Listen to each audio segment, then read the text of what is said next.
This is an ancient conversation. Absorb this expression with your first eye vision, bringing forth the light of indigenous wisdom. Root knowledge to circumvent Western logic. We're the black womb that generates the esoteric. Modern day Imhotep constructing step pyramids to the mind's apex. Trained in the warrior arts of Kemet. Don't think about flexing with some thug activity. Annihilate your self-hate with Kupagani, Capoeira, and Djembe harmony. Sons of Sankofa here to bring courts clarity. Ushering the wisdom of antiquity. That medicinal remedy served through golden seal poetry. Guiding through word sound, claiming our destiny. Removing the corrosion around the heart chakra. Feel the presence of our ancestors. Sankofa spreads her wings, spanning the hemispheres of the universe. Just remembering our roots helps to navigate us through the Kali Yuga course. The nigga curse, gotta celebrate ignorance. Nigga lives in the absence of consciousness. Self-knowledge heals the Urugu virus. Know thyself, African, reclaim your brilliance. Our creative genius is limitless. Sun's here to sanitize our community from mental pollution and moral debris. Establishing the pillars of a spirit-centered identity. The beauty of this life is the choices. So you have a choice. You're going to manifest the spirit of someone who's been systematically oppressed and enslaved their entire life. Or you can manifest the spirit of a warrior, of a spiritual warrior who brings balance in the midst of disorder. Be that which your people need most. From male to boy, to man to divine. Walking in time with the ancestors' mind. Living the legacy of traditional rhythms. Vessel used to express indigenous wisdoms. Djembe drum, the language of harmony. Reconnecting the severed pieces of a lost identity. Old Willie, a conqueror of the African psyche. Now operating as an I instead of we. Calling or set to assemble the scattered memory. Words sound uttered clearly through the voice of Tahuti. The Jolly's here to preserve our story. Straight from the fertile ground of the river Happy, we come bearing aunts in this time of destruction. Ancient man in the present, direct from the Dogon civilization. Our origins straight out of Sirius B. Yo, I'm Sirius B, you're a star. Blinging like the Big Dipper, iced out like the 21st century lost nigga. From nigga to knowledge to action. Sons of Sankofa, identity surgeons. Casting out the poisonous toxins of self-ignorance. Recharging the pineal gland, igniting the African conscience. Preparing Andinkra soup with Necharu crackers. Recipe for the colonial-minded self-haters. Administering the myotic enema, purging the dire nigga trauma. Nourishing the lost child from Africa to his nature. Come ride the sturdy wings of Sankofa as we prepare for the sun's takeover.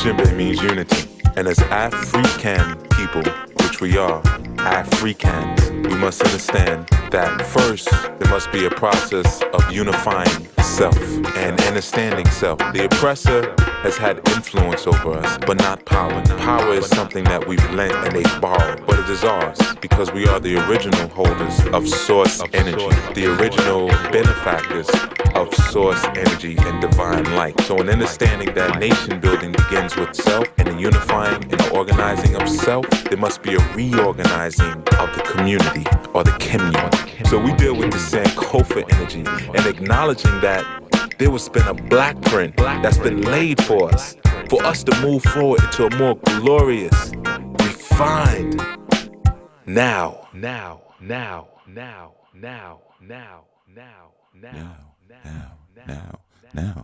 Good dawning. Welcome, everyone. to another segment of Kmunity. I am Chief Yuya, and definitely wholeheartedly and sincerely welcome you all to this experience that we call Kmunity or enlightenment and transformation, the dawning wake up, a whole bunch of other things, right? But I just want to welcome you in, and definitely for all of you traditional listeners and for you first time listeners, I want to welcome you. This will not be a long segment today. I'm going to do as I sometimes say, hit it and quit it. But so we're gonna get right into some things, you know. And I trust and will that many of you had an opportunity to tune into Chief Speaks yesterday and continue the dialogue and the discourse on power and how power manifests itself, and you know the interplay between power and authority. So I trust that you have had your opportunity to tune into that and get right, get your right information that you may have needed in terms of that subject. Today, what I wanted to do, it was, as I always urge you all, if you have a question, don't be shy about leaving it in the comment section after the shows. I know sometimes, depending on, people tune in often from the archives, and often people tune in, just maybe months later. So asking things live in the chat is not always an option for them. And of course, many people listen while they're driving, so again, asking things in the chat is not always an option to them. But, I always encourage you, feel free to leave your questions and things in the comments section of the video. And then the next video I do, I'll go back and, tap in. So I'm catching up on some of these comments, and some of the ones that have been left that I have not answered. For some of them, I'm not going to answer. And some of them, I just have to get back to. So be encouraged. If I haven't answered your question, it's because you can answer it yourself. or I've already answered it recently. And if I haven't answered your question, it's because I haven't gotten to it, right? Yeah, which one am I, right? And we'll see. But anyway, so there was a question that came in, and and peace to all of you in the chat room. Brother Haru, Brother Byron, the Nicoles, Brother Keith, and Sister Michelle, and Sister Cicely, and Justin, and Mama Sadaka, and Sister Diana, and Jennifer, and all of you lovelies. Of course, Sister Omega, of course. The quiet storm. She never says much. She always just says, good dawning, but she's always there, so I recognize, I see who's there, I see who's there. Even if you don't speak much, you still notice. And of course, Sister Madeline, another quiet storm, But yeah, so there was a question that came in that I said, okay, I'll answer it. Very long question, but to the person's credit, he did preface and say it was going to be lengthy. But I'm answering it for a couple of reasons. One, because it just came in on yesterday's video, and it was well written, so it was very easy for me to read and look at and figure out what he was asking. Sometimes that also delays my answering of a question if I'm reading it and I'm like, what the heck are they talking about? If it's all over the place, or grammatically it's difficult to decipher, then I'll put it to the side for a little while and come back to it later. But I'm gonna jump on this one, and then we'll see how far and where it takes us. All right. Let me get my vibe going. Here. Let's see. What am I gonna rock?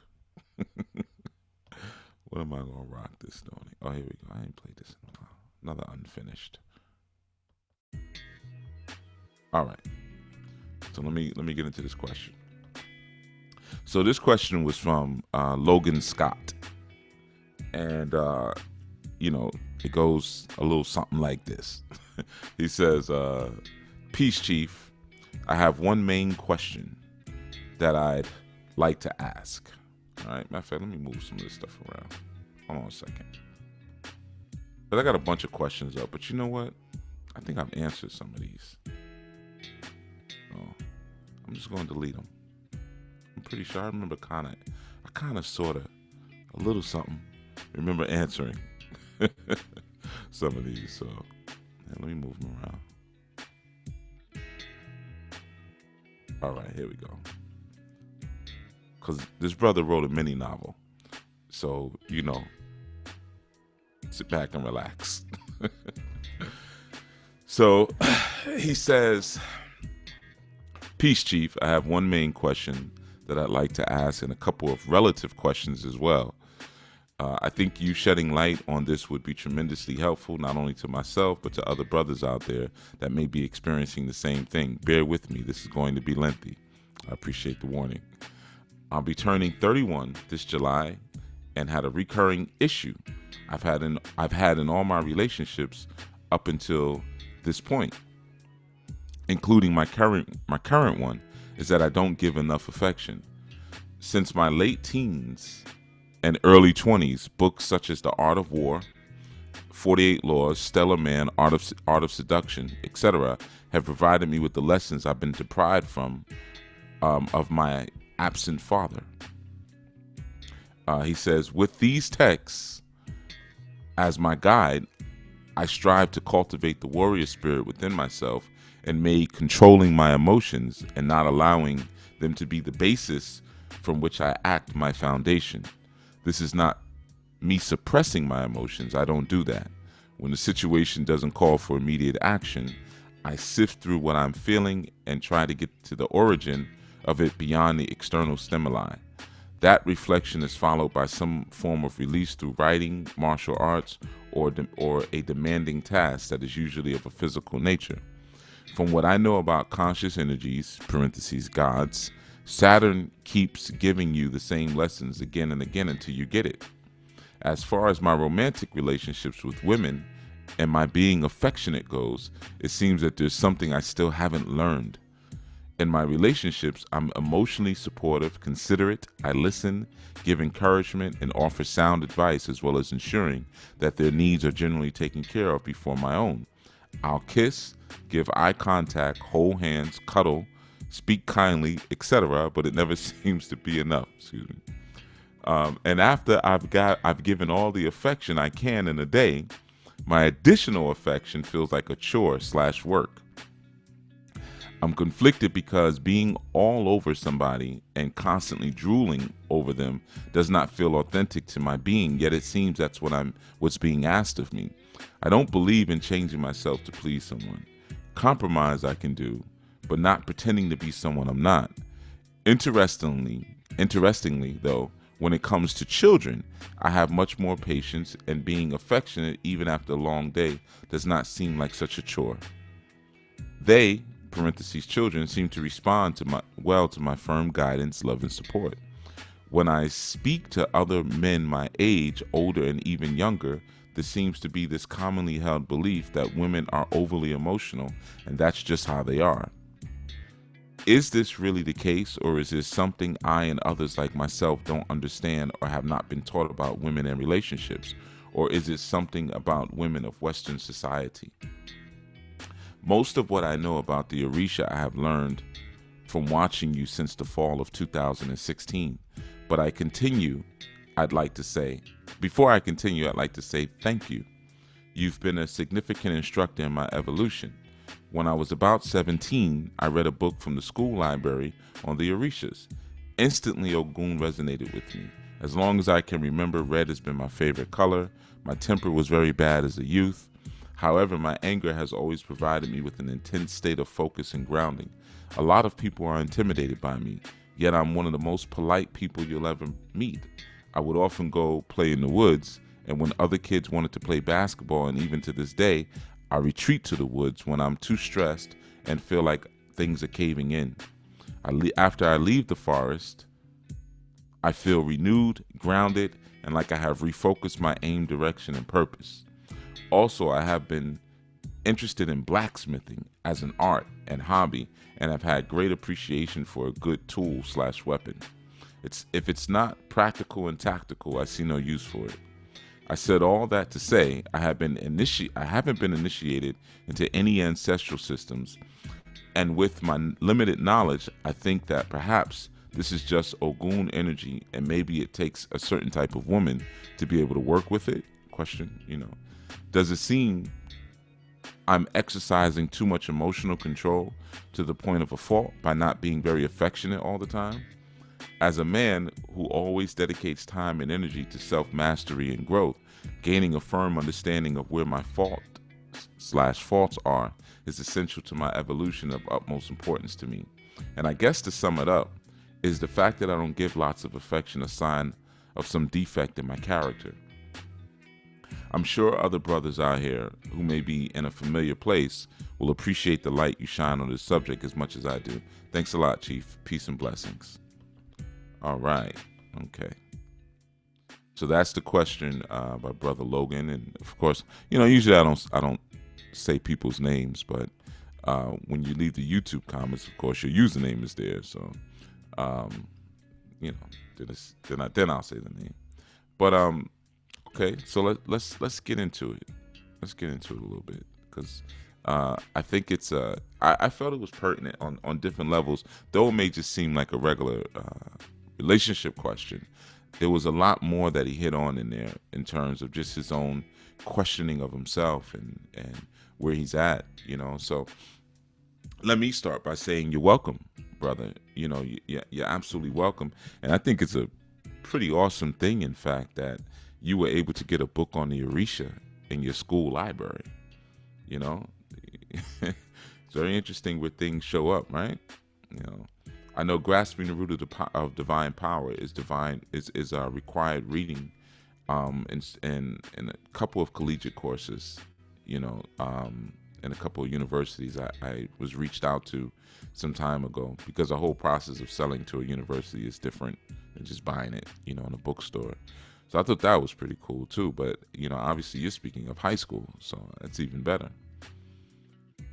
So we'll get into it. All right, let's start with the questions. You said, is this really the case, or is this something I and others like myself don't understand or have not been taught about women in relationships? Or is it something about the women of Western society? Well, I'll start by saying it's both, brother. Like you said, you had an absentee father. And some of the books that you utilize in order to fill in the spaces, again, are based on, like, the Art of War is based on a different cultural paradigm. Number one, 48 Laws of Power by Robert Greene, and even Art of Seduction, which is his other book, are primarily based on politics and manipulation. And the Stellar Man is pretty decent too, but a lot of those books are based upon grabbing and accomplishing and achieving, and not so much on the empathy aspect and feeling and the sentience of your own emotions. So those books are great. Don't get me wrong, I've read all of them, but they're great in certain contexts, So now, first part of your question, is this really the case? Because one of the things you did say is that, you do cuddle and what was it? Cuddle and kiss and pretty much the whole, the whole thing that you're usually required to do. I'd have to find where you said it, but here we go. I'll kiss, give eye contact, hold hands, cuddle, speak kindly. You also said you listen, you give encouragement, you're emotionally supportive, and you're considerate. Okay, so we're going to take what you're saying at face value, because we haven't gotten the feedback from the young ladies as to what you're really doing, but so we can only, it's your version, her version, and then the truth, so but working with what you've already said, a lot has been revealed. All right. So is this really the case, or is there something I and others like myself don't understand or have not been taught about women in relationships? For the most part, you've not been taught anything about women in relationships. I mean, you certainly, yeah, like you said, you've read some books and things like that, but the guidance and the game that's given to you as a young man, by your male elders, I'm sure you haven't gotten. So yeah, that does skew things. Just to give you an example, I sat down with two of my youth yesterday, and there's a little female situation going on. Female, like a love triangle almost type of thing happening. And I sat down and gave them game for like 3 hours. Like 3 hours, broke down, you know, female psychology, male psychology, the code of behavior between you and your friends, you know, just a lot, certain things that need to be present as a baseline in a relationship, and even in your interacting with some of the girls who are just friends with you, and all these different things, and then gave them all these examples of what doesn't happen when that doesn't happen, what happened, so those type of conversations, man, most of us did not receive, unless, and a lot of times our fathers or our uncles or our big brothers or cousins didn't have any game to give us. They were struggling through their marriages, so for the most part, yeah, like you said, you and others like yourself, is this something that's missing in terms of your scholastics, your relationship scholastics? Oh, absolutely. Absolutely. um One of the things that we're not taught about women is their perceptions of love. How a woman loves versus how a man loves. We're often told that we should be the same and do the same. And like you said, or your second part of your question was, or is it something about the women of Western society? Yes, Western culture does create certain deficits inside of all people. So as men, we're hypersexed, and as women, they're usually attention starved, or affection starved. And that is a product of Western culture, because again, it does its darndest to create strong senses of insecurity, and it breaks down the confidence of people who are part of its society. So it becomes very difficult in that place, or in that system, to kind of keep your bearings about you, and be able to rationally look at why you're having certain cravings, why you're having certain desires and certain needs. So, for instance, typically in Western society, men, they interpret sex as love. So there's a strong sexual imperative often, and not to say that men, generally, I mean, we, testosterone is what really drives our sexual drive, our sex drive, our libido. And men have like 30 times the amount of testosterone in their body than women do. So of course we're going to have much higher sex drives. And also for us, sex is not a want, it's not a pleasure, it's a need, it's a survival need. A lot of times we're not taught that as young boys. Young girls are not taught that. They're just taught that all, guys are dogs. All they want is sex. All they want is sex. They're not taught that, no, actually guys need sex. Like a woman needs affection. If a woman doesn't get affection, she goes insane. If a man doesn't get sex and he's sexually repressed, he'll go crazy. He'll go insane. So yeah, those are some of the things that we're not taught. And unfortunately, in Western culture, and I'm not saying that women don't have sex drives. Let me also clarify that. I'm not saying that men don't enjoy affection. There are women who have strong sex drives, and sometimes they'll even compare themselves to men, but there's no comparison.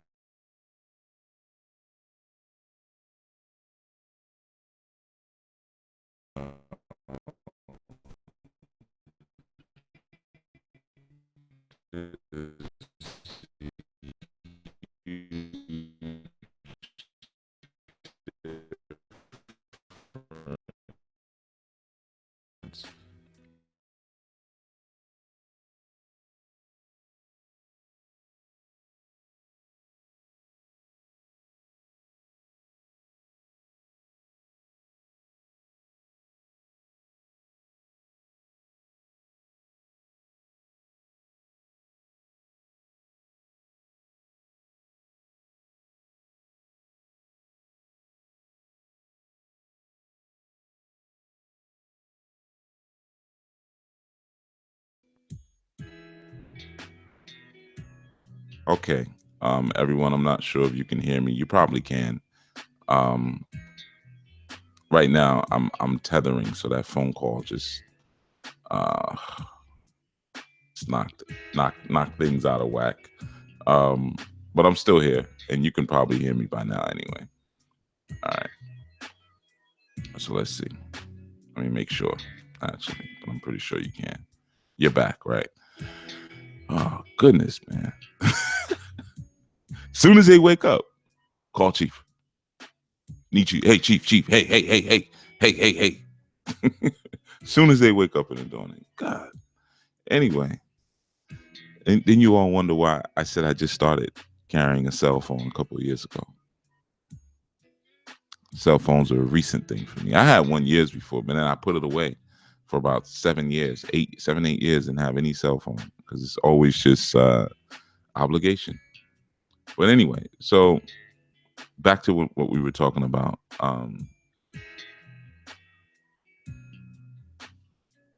Let's see. So we were saying, or is it something he was speaking about Western society, just in terms of that idea and the thought that certain things would be missing in terms of his learning, or certain things would be missing, in terms of his instruction and things like that. And is it a Western thing? Of course, because like I said, within Western culture, there's heavy campaigns to break down the self-confidence and the security and the stability of the mind of people. And, often when we start to get into esoteric learnings, even in the West, we're taught, don't think, take the mind out. So first your mind is broken down, you treat it like a robot, and then you get into your mysticism and your spirituality, and you're told that the worst thing you could do is think. So you're never using your actual mind to resolve any of the issues, or to figure out, again, why I have such strong desires, why I have such strong cravings towards other people, and, why I want sex all the time, why I want affection all the time. So, yeah, there is something about the women of Western society, and there's something about the men of Western society. They're broken because the social structure and the social culture is broken within itself. All right, now let me go to this next question. I said all of that to say I haven't been initiated into any ancestral systems, and with my limited knowledge, I think perhaps this is just Ogun energy, and maybe it takes a certain type of woman to be able to work with it. No, not necessarily. Again, like I told a young lady recently on the segment, never box yourself in by any spiritual assignment. So you don't want to say, well, I'm just an Ogun, so that's why this is like this. You're here to evolve, Ogun, number one. Number two, by your own description, again, if we take it on face value, you are affectionate. Like you said, you kiss, cuddle, hold hand. I mean, that's a lot. Cuddling by itself for a man is a lot. And you hold hands and cuddle. That's a lot.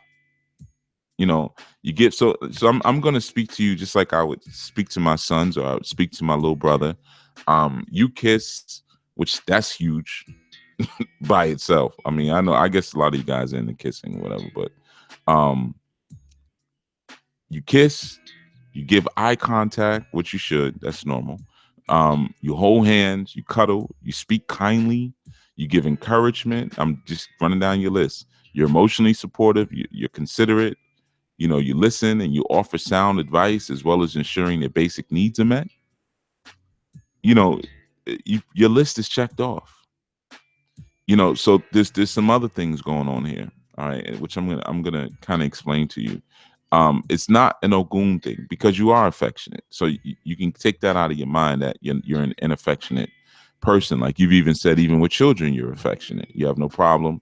And you even push yourself beyond your limits in terms of your affection. Like you said, you'll be affectionate and then you'll go even further. But when you go further, it feels unnatural. But the point is, you actually are sensitive to the needs, or the hankerings, or the wants, which is really more sounds like the wants of your counterpart.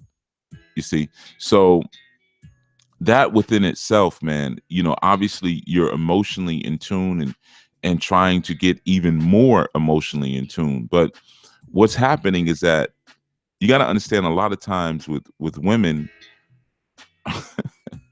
here we go. Here we go. It's about to get ugly. Um, a lot of times with women, and again, I'm speaking to you like I would be speaking. Well, no, I'm not really speaking like I would speak to my little brother because we're in public. But if we were, behind closed doors, and I really tell you, I really put you up on it. But women are never satisfied. No matter what you do, it's never enough. You got to understand that. All right. If you hug and kiss and cuddle, and she sees something on TV, she sees some media, and there's somebody on TV, he hugs and kisses and cuddles, but then he also brings flowers home every Friday, she's going to say, why don't you ever bring me flowers? So you got to understand that the female nature is a watery thing. So water, what it does is it just seeps into everything. It just constantly moves. It just constantly gets where you don't want it. You think about moisture and think about the amount of things that we do to defeat moisture from coming into a place, because it's always seeking to cross boundaries. It's always seeking to cross lines. So your job is to create a moisture barrier. Your job is to create that wall and say, listen, these are the parameters in which we're going to work in. And as far as you making demands on me, or, just not being satisfied, it's on you. You see, that's the key. And I know that may be hard for you to say. Oh, is the sound still going? Is it? Well, no, Justin said I'm back, so I'm good. All right. Well, just let me know if I'm still breaking up or not before I keep going, because I know y'all will let me talk for 45 minutes, breaking up, and won't say anything. Y'all like to do me dirty like that. So just let me know. Let me know. Somebody tell me if my voice is still breaking up. All right. You're good, Chief. Thank you, Brother Shaga. All right. So, yeah, women are never satisfied, man. You got to get that through your head. Start there. And again, thank you, Sister Shasa. That's game that your father would have told you if he had it to give it to you. He would have told you, you got to be your own man. That's thank you, Sister Georgina, and peace, peace from all the way over here to all the way over there. But that's something your father or your big brother, whatever, would have put you up on and given you game on it and let you know, like, no, you have to be your own man. That's what that means, to be your own man. And when you're authentic and you let a sister know, like, this is my program. See, a lot of times when you brothers meet women, you don't have a program. You don't have a system for her to let her know, like, this is what I do. This is what I'm about. This is what I'm striving towards, what I'm trying to do in my life. And, even maybe letting her know, this is what I have time for. This is what I don't have time for. Maybe letting a sister know that, maybe I'm not the type of guy that, I'm doing things in life. So maybe you don't have every day after work to sit on the phone with you, or we're not gonna speak 3 or 4 times a day. That's just not going to happen. We may speak once a day, once every other day, once every couple of days, based on what I have going on in my life and whatever it is. And some women will say, well, that's unacceptable. Okay, well, but at least you know what it is from the very beginning, because you're aware and in tune of your own plan as a man. And some women will say, cool, I can deal with that. Or she might say that works out perfect based on what I have going on. So a lot of it comes to just being honest in the very beginning. Sometimes as men, you feel that you have to do certain things to hook a woman in. So, you're going to sit on the phone in the beginning for 8 hours. And maybe because you're also enjoying the conversation, but you got to understand the dangers of that. Because as men, we can sit on the phone, just like when we first meet another man. Sometimes we just revive. We're hanging out every single day. And then it falls off. It doesn't mean that we don't care about each other any less, but, we needed that time to get together, get to know each other, and then now we're cool. But with women, it's a little different. She'll begin to question herself and say, wait a minute, when we first started talking, we were talking till the sun came up, and you would always hold me and kiss me and this and that and so forth and the third. And sometimes she may not even understand, well, that's because my libido was higher with you. We hadn't had sex yet, or we hadn't had that much sex yet. So my sexuality is going to drive my touching that you saw as just me being affectionate. I was actually groping you, because I was horny, or as the English say, I was randy. So, she may not understand that science, you see. So that's where you show your restraint and your control.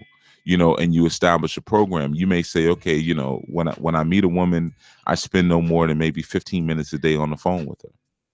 20 minutes a day. There's been times where I've guided couples through a courtship, and one of the things that I instructed is that they couldn't spend more than 5 minutes a day on the phone, which is very difficult for them.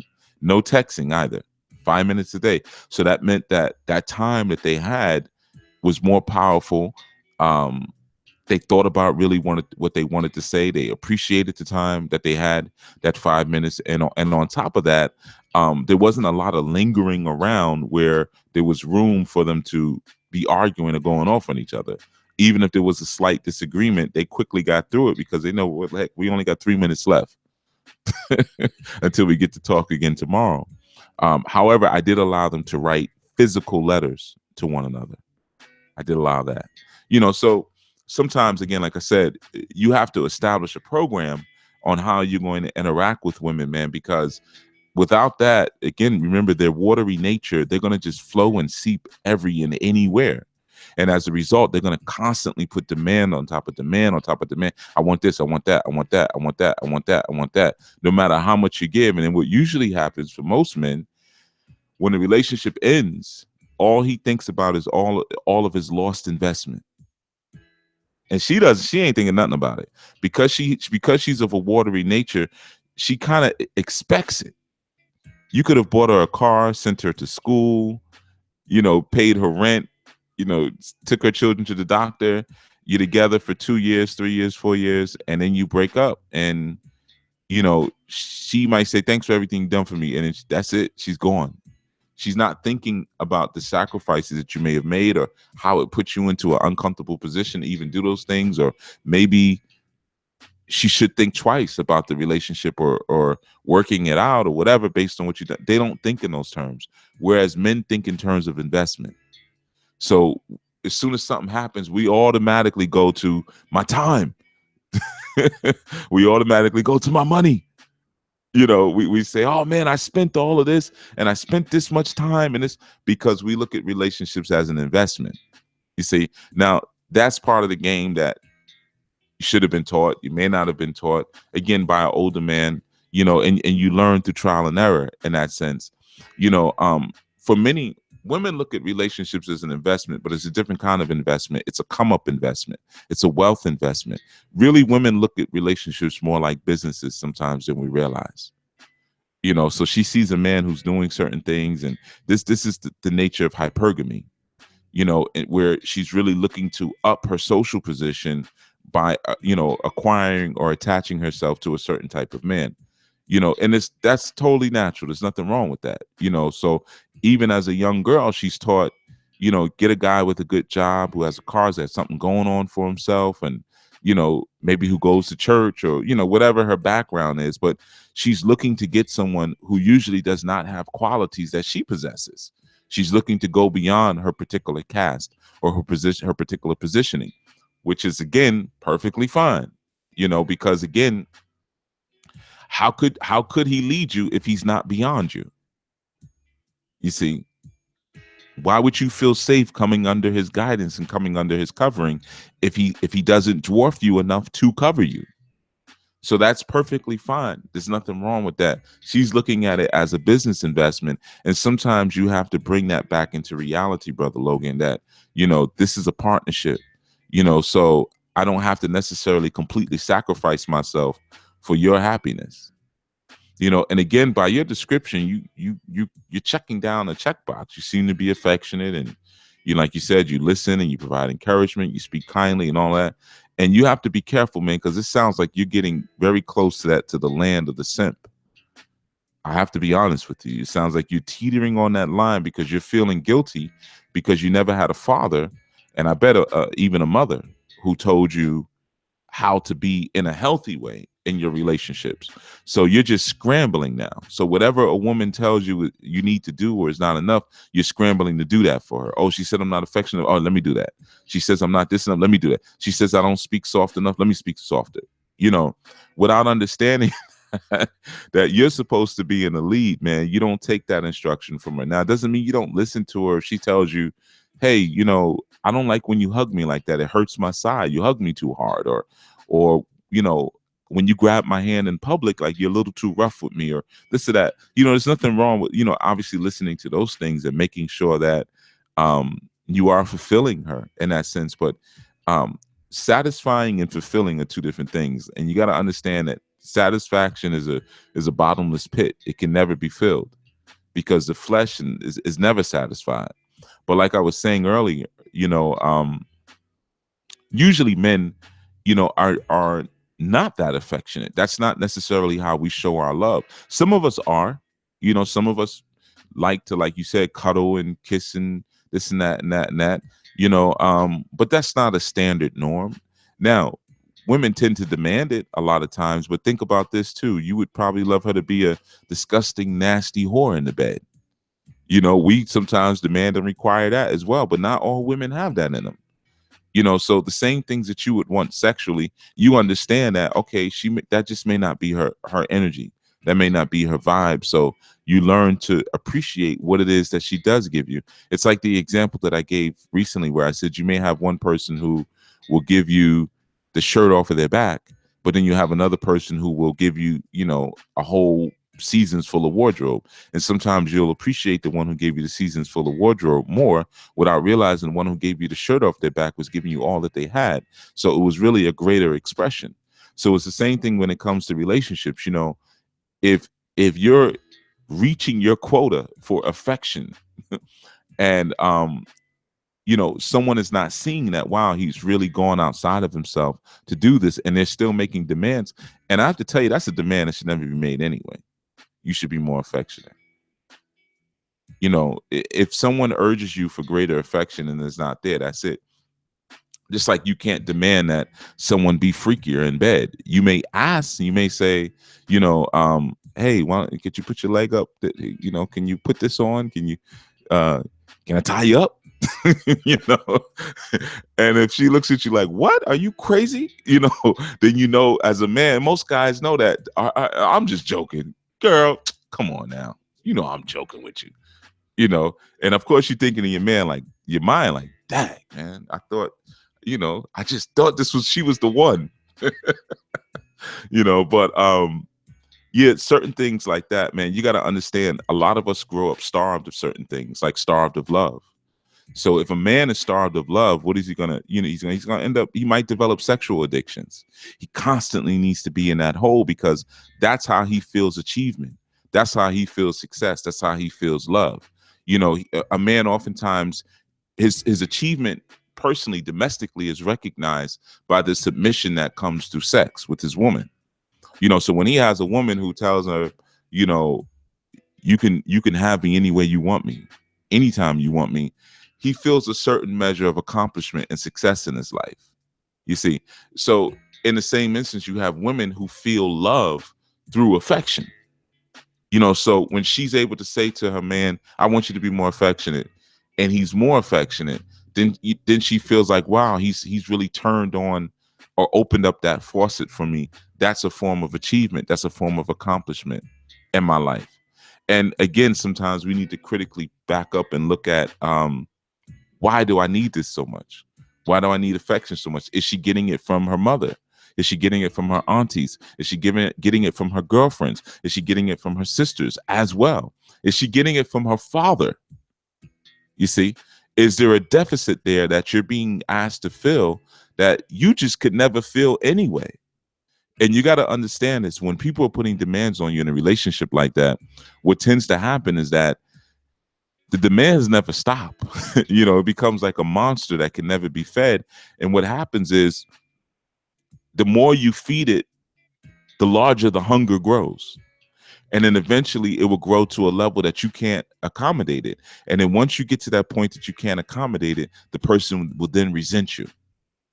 And they'll blame you for them having a need to begin with. They'll say they're starved of affection. You never touch me. You never this, that. And then, that's part of the insanity of or the chaos of the feminine energy. And as a man, that's why I always tell you, men have to have brotherhoods, because you'll start believing it until you talk to another man like you just did just now when you sent the email and you said, I kiss, I cuddle, I do this and that. But you might have someone that say, you never do any of those things. You know, but another man will say, hold on, wait a minute. They all say that. Don't worry about that. That's just her. She's in a mood right now, you know, but you're doing this and that and that. You know, I mean, all that kissing and cuddling. I mean, I don't mean to laugh at you, brother, but you know, if that's your thing, that's your thing. But you know, I have to tell you, you know, again, that water energy is never satisfied. But you know when she's fulfilled, you know when women are fulfilled, I'm gonna tell you the greatest thing that you can tell a woman to not only turn her on, make her look at you with that sparkle in her eye, and just make her melt. It's two things. Say her name. Start there. Say her name. Let me give you a little game. All right. That's one thing that we miss a lot as men. A lot of times we don't say women's names. We don't address them. Start practicing it. When you go to the store, I do this all the time. When I go to stores, I look at the name tags of the women who are, you know, I do it to the guys too, but I don't care nothing about the guys, but I do it for the girls. And not girls or women, no matter, you know, older, younger, whatever. And I'll say their name. Like when I'm walking away, if their name is, you know, Kathy, I'll say, thank you, Kathy. I appreciate it. Have a good day. And they always do this little giggle, like, oh, because they're just shocked that someone actually addressed them directly. A lot of times, guys, we don't do that. I've had a woman tell me before in the past that one of the reasons she liked me a lot was that it was because I always look at her in the eyes when I speak to her. Not a standard play for me, but at the time I didn't realize that a lot of guys don't do that. You know, but yeah, I look at you in the eyes and I say your name because I respect you. If I didn't respect you, I wouldn't be getting ready to knock that thing out the park. No, I'm joking. But so that's one thing. Another thing is this. I'm gonna tell you that the ultimate thing that you can say to a woman that will make her melt. No. Why don't you put your arm? No. Can we go? No. I want you. No. Tell her no. And at some point, you're going to see this. She's going to like buckle her knees a little bit like a little girl. And she's going to be like, okay. And she's going to drop her head and she's going to look up at you. You have now won the alpha spot. Women love to hear no. Now I know that's thumbs down. I know women are going, no, you don't know what he's talking about, because you know I'm throwing salt in the game. Learn to say no. She asks you for no, but why don't you ever no? Because I'm not doing that. Why don't you? You know, when we're walking, we're holding hands. I don't feel like holding hands right now. You know, no. You gonna no. Then you look in her eyes. You say her name. You see, you say so and so, whatever her name is, Mary, Martha. No. You see, what you're establishing there is boundaries. You see, you're establishing the contours and the boundaries of what your program and structure is. And she appreciates that because you're guided and you're directed. See, we've been taught as little boys to always say yes. You see, we've been taught in all the songs, give her the world, treat her like a lady, you know, all of that, which, you know, I tell you, back in the days, I couldn't hear the words of the song, that Whisper song. Treat her like a lady. I kept thinking they were saying feed her rice and gravy. And I remember I was singing it one day and my cousins were like, what are you singing? I was like, yo, feed her rice and gravy, the Whispers. And they was all laughing at me, and I had to go in and look at the lyrics on the back of the album. Yes, the album. Treat her like a lady. So if anyone else was confused about that, like I was, it's not feed them rice and gravy. It's treat her like a lady. So, you know, we're being taught those things, man. Oh, it's the OJ. See, I got the wrong group. I thought it was the Whispers. Nah, you sure that's the OJs, Georgina? You sure? Feed her rice and gravy. Feed her rice and gravy. Well, anyway.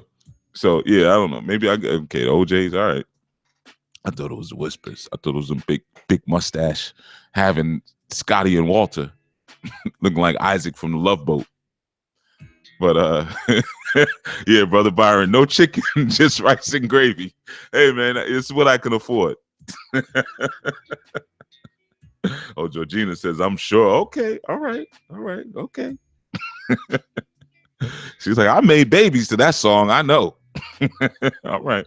But yeah, man, learn to establish your structure. You don't have to say yes to everything, because the thing is, once you establish your structure in the beginning, she's going to ask questions, or she's always going to, come with, well, what about this? Why can't I do this? Why can't I do that?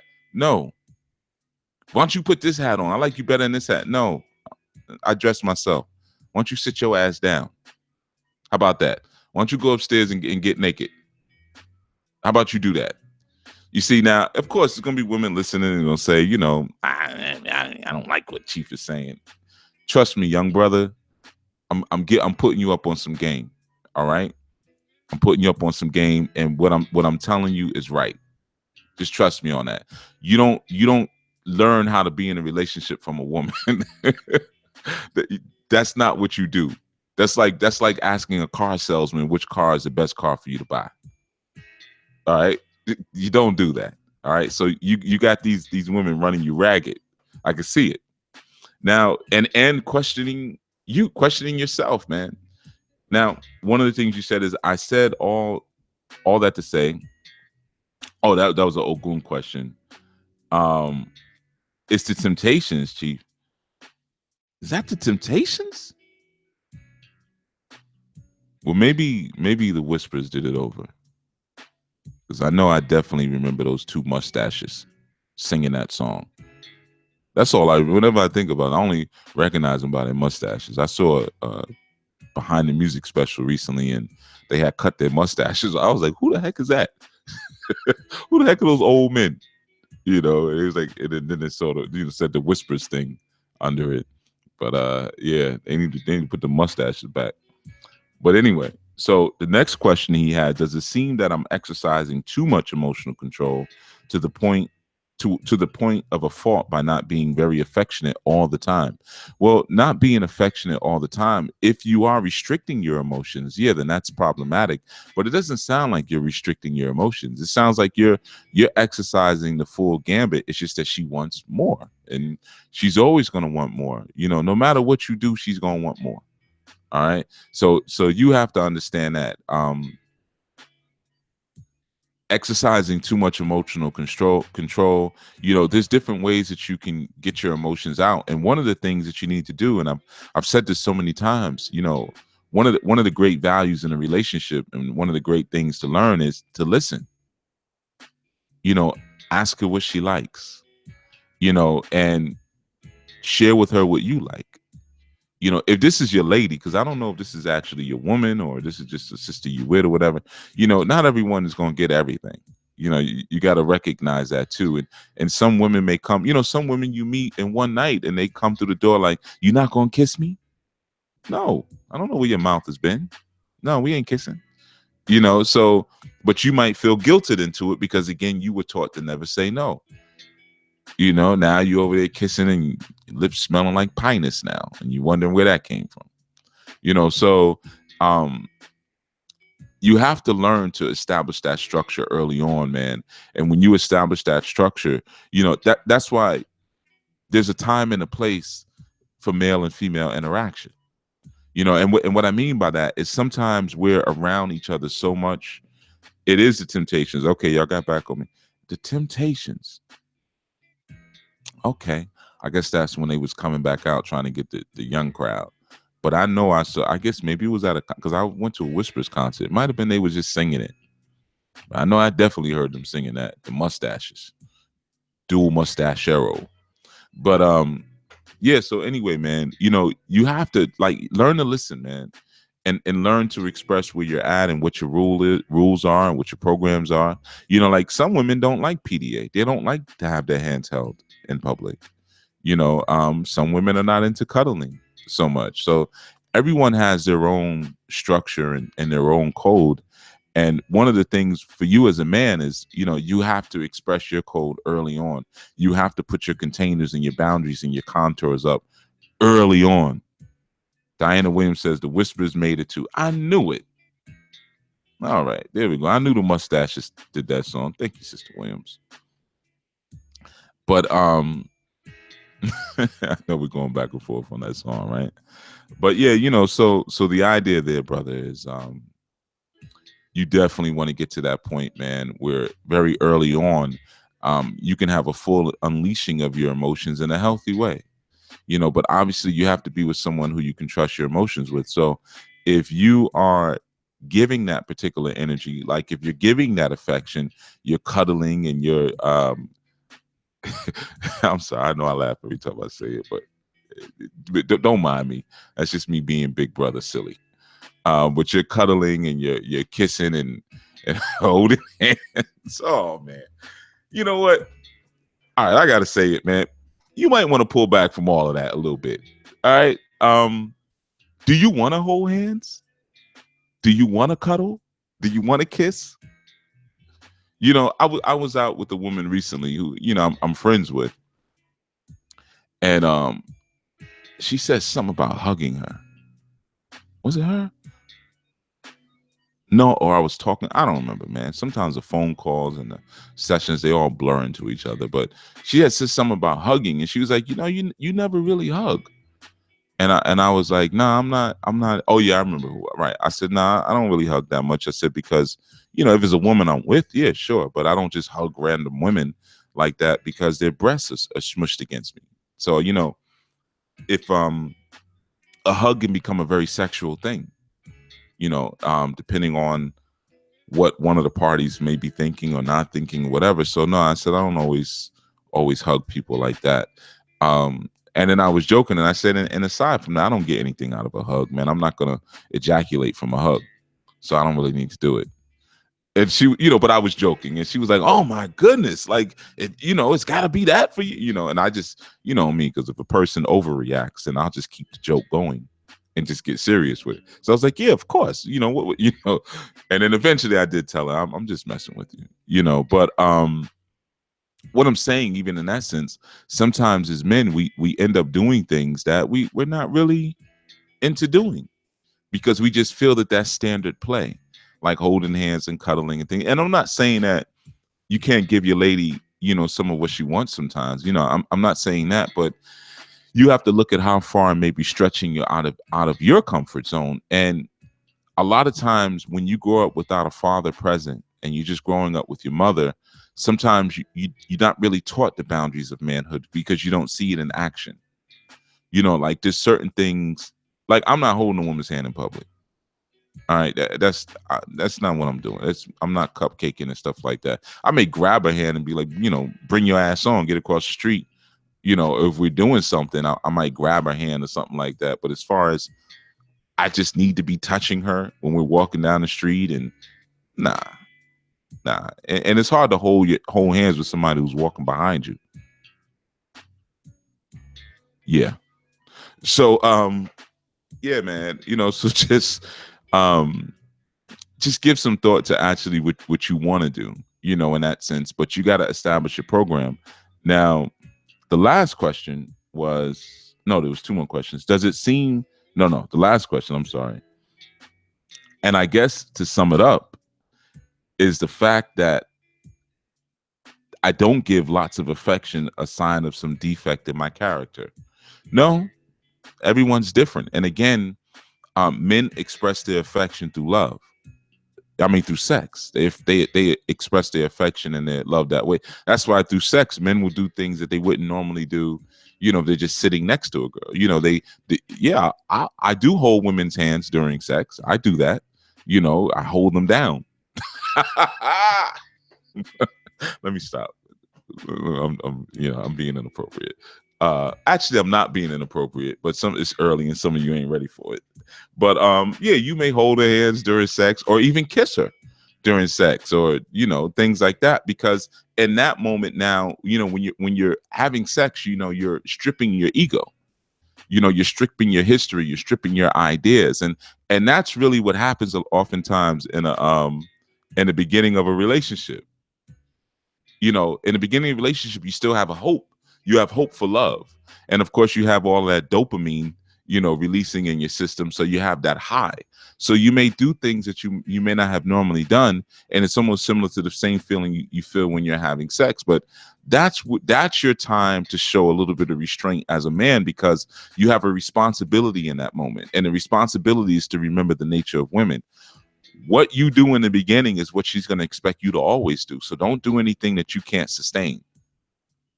You have to be more. Now, yeah, it may make you get her, if you're extra affectionate, you spend extra time on the phone, you always got your arms around her waist, you're texting her emojis and all that goofy stuff. But if you can't sustain that, then she's going to start to question herself later. What did I do to make you stop loving me? Because remember, she perceives affection as love. And now you pull back on your affection because you're tired now. Because it wasn't you. It wasn't in you. So it's unfair. So even if she doesn't like it in the beginning, I know this sounds corny, but honesty is the best policy. Honesty is the best policy. You see how I am with you guys, where, I maintain professionalism. I'm not up here talking crazy and using profanity and, hold on, y'all, I got to go to the bathroom. I was listening to a show recently and somebody did that. And the host left. It was a blog talk show. She said, hold on, I got to go take a SHIT. And then came back on the phone like, a while later and was like, ooh, I was about to go on myself. To each their own. I mean, I'm sure there's some who love that. I love her realness. I tuned out. I was like, all right, enough of that, because I don't know what's going to come next. What you about to do next? But I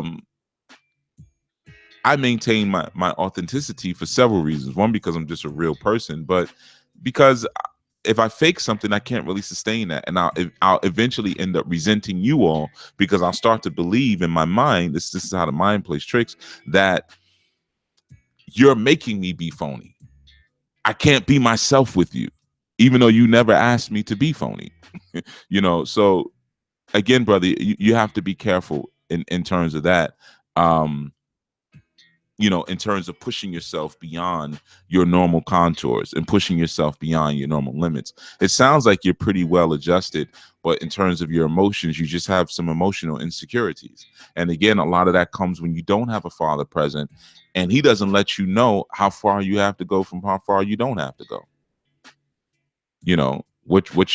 I have a situation with a young man now, one of the youth who's always been with me, and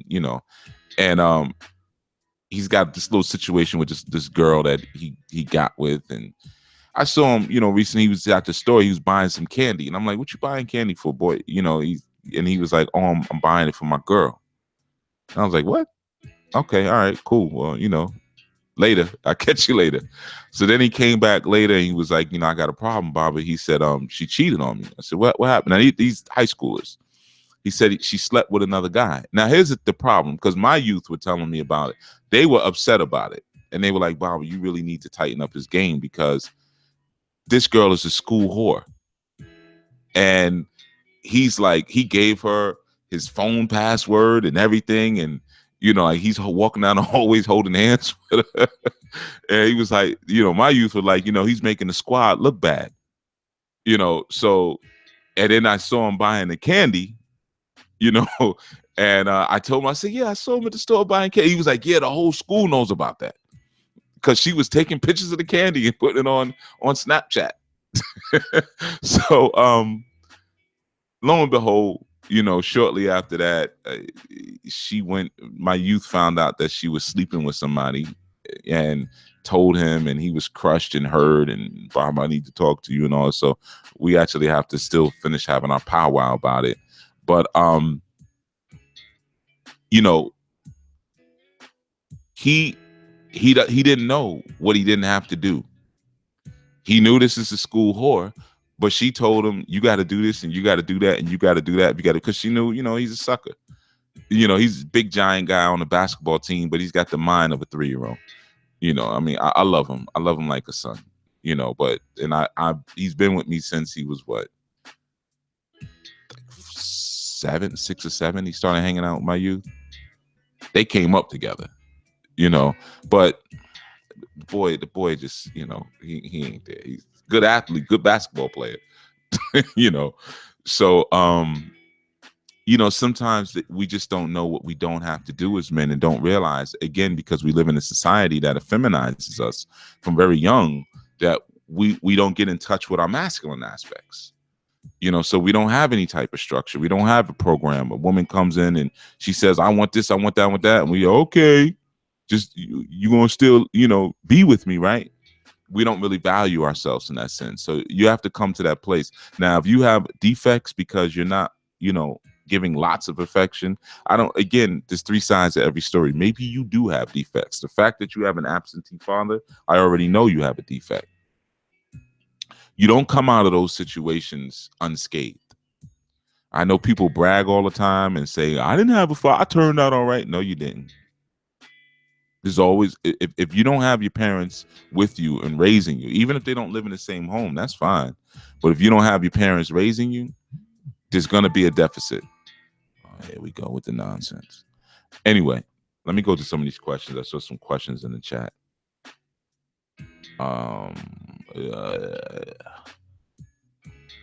Actually, I'm going to do my usual. I'm going to scan the chat. I'm going to play something real quick. And I'm going to scan the chat. And any questions you may have, I pretty much answered his question. And I think he's right when he expressed that probably a lot of brothers have similar issue. I think he's absolutely right with that, because again, I've seen it time and time again, young and old, brothers who just don't know their own value or know what it is that they can do or shouldn't do or anything like that. All right, so I'm going to play something real quick while I'm scanning the chat room. I'm going to play a couple of seconds of it so that way, because I don't think there's too many questions. Make it real simple on all of y'all. Oh, here we go. I got one. I got another good unfinished song that speaks to what we're talking about a little bit. Something. All right, let me scan it for questions.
We get soaking wet.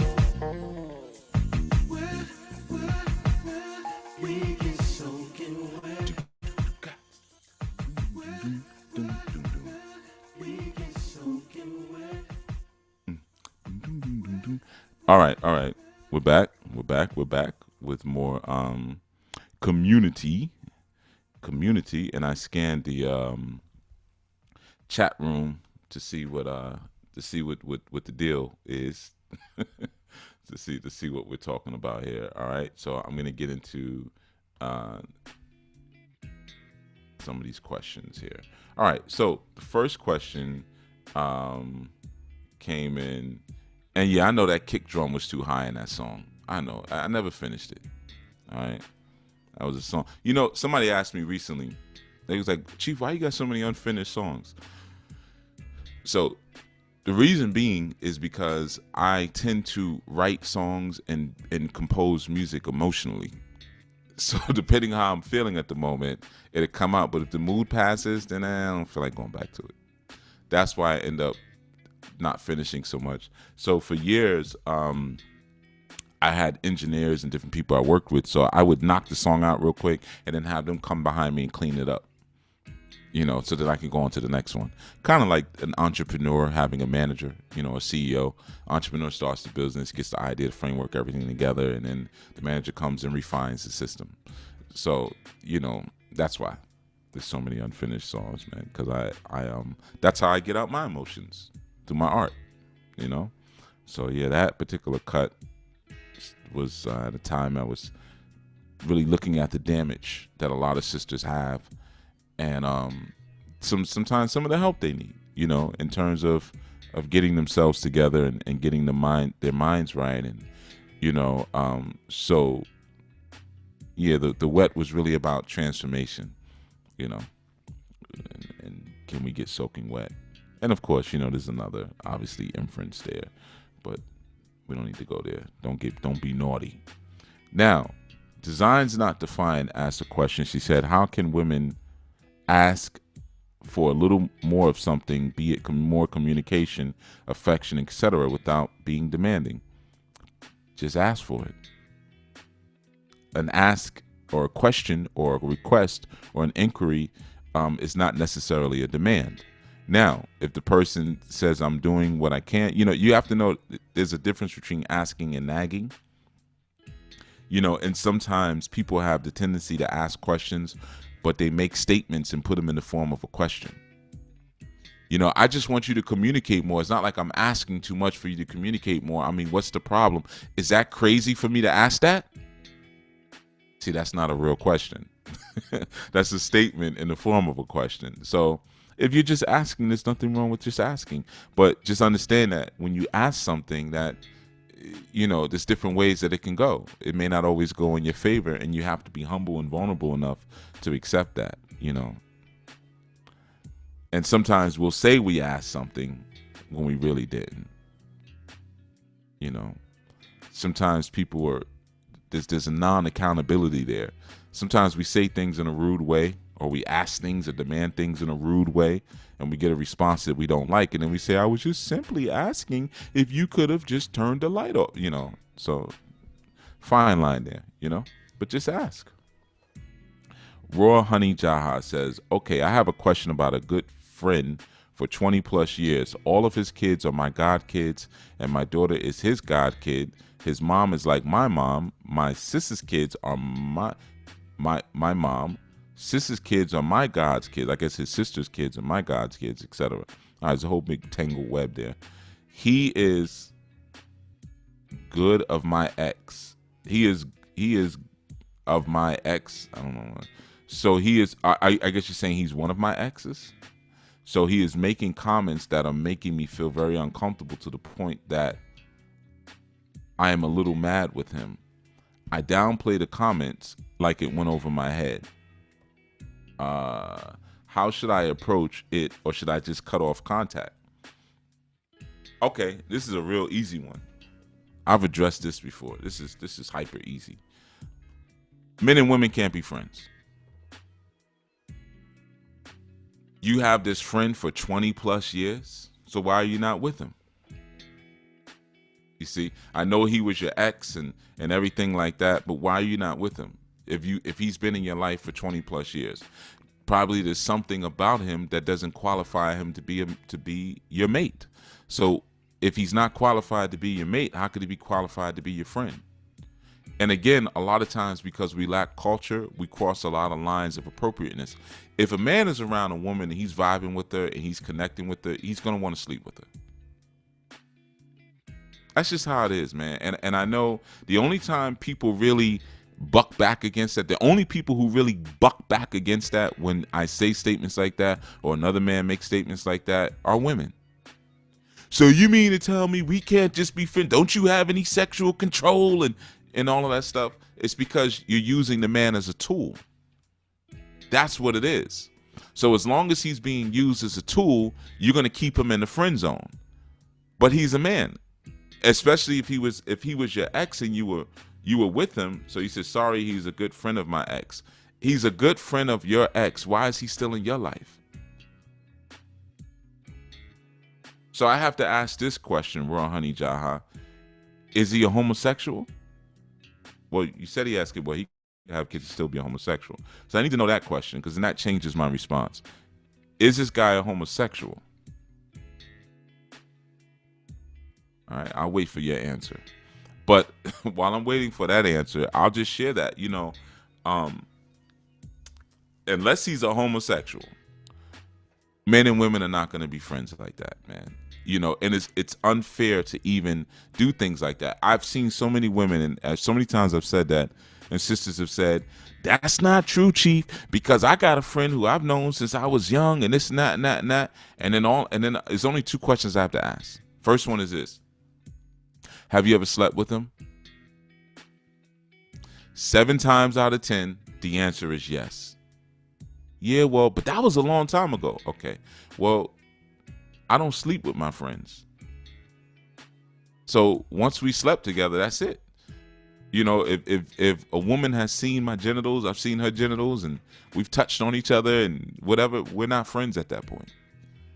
And it's not fair to people who come into our lives with us having that history and still being close and around each other like that, unless we're in a polyamorous situation. That's number one. Number two, the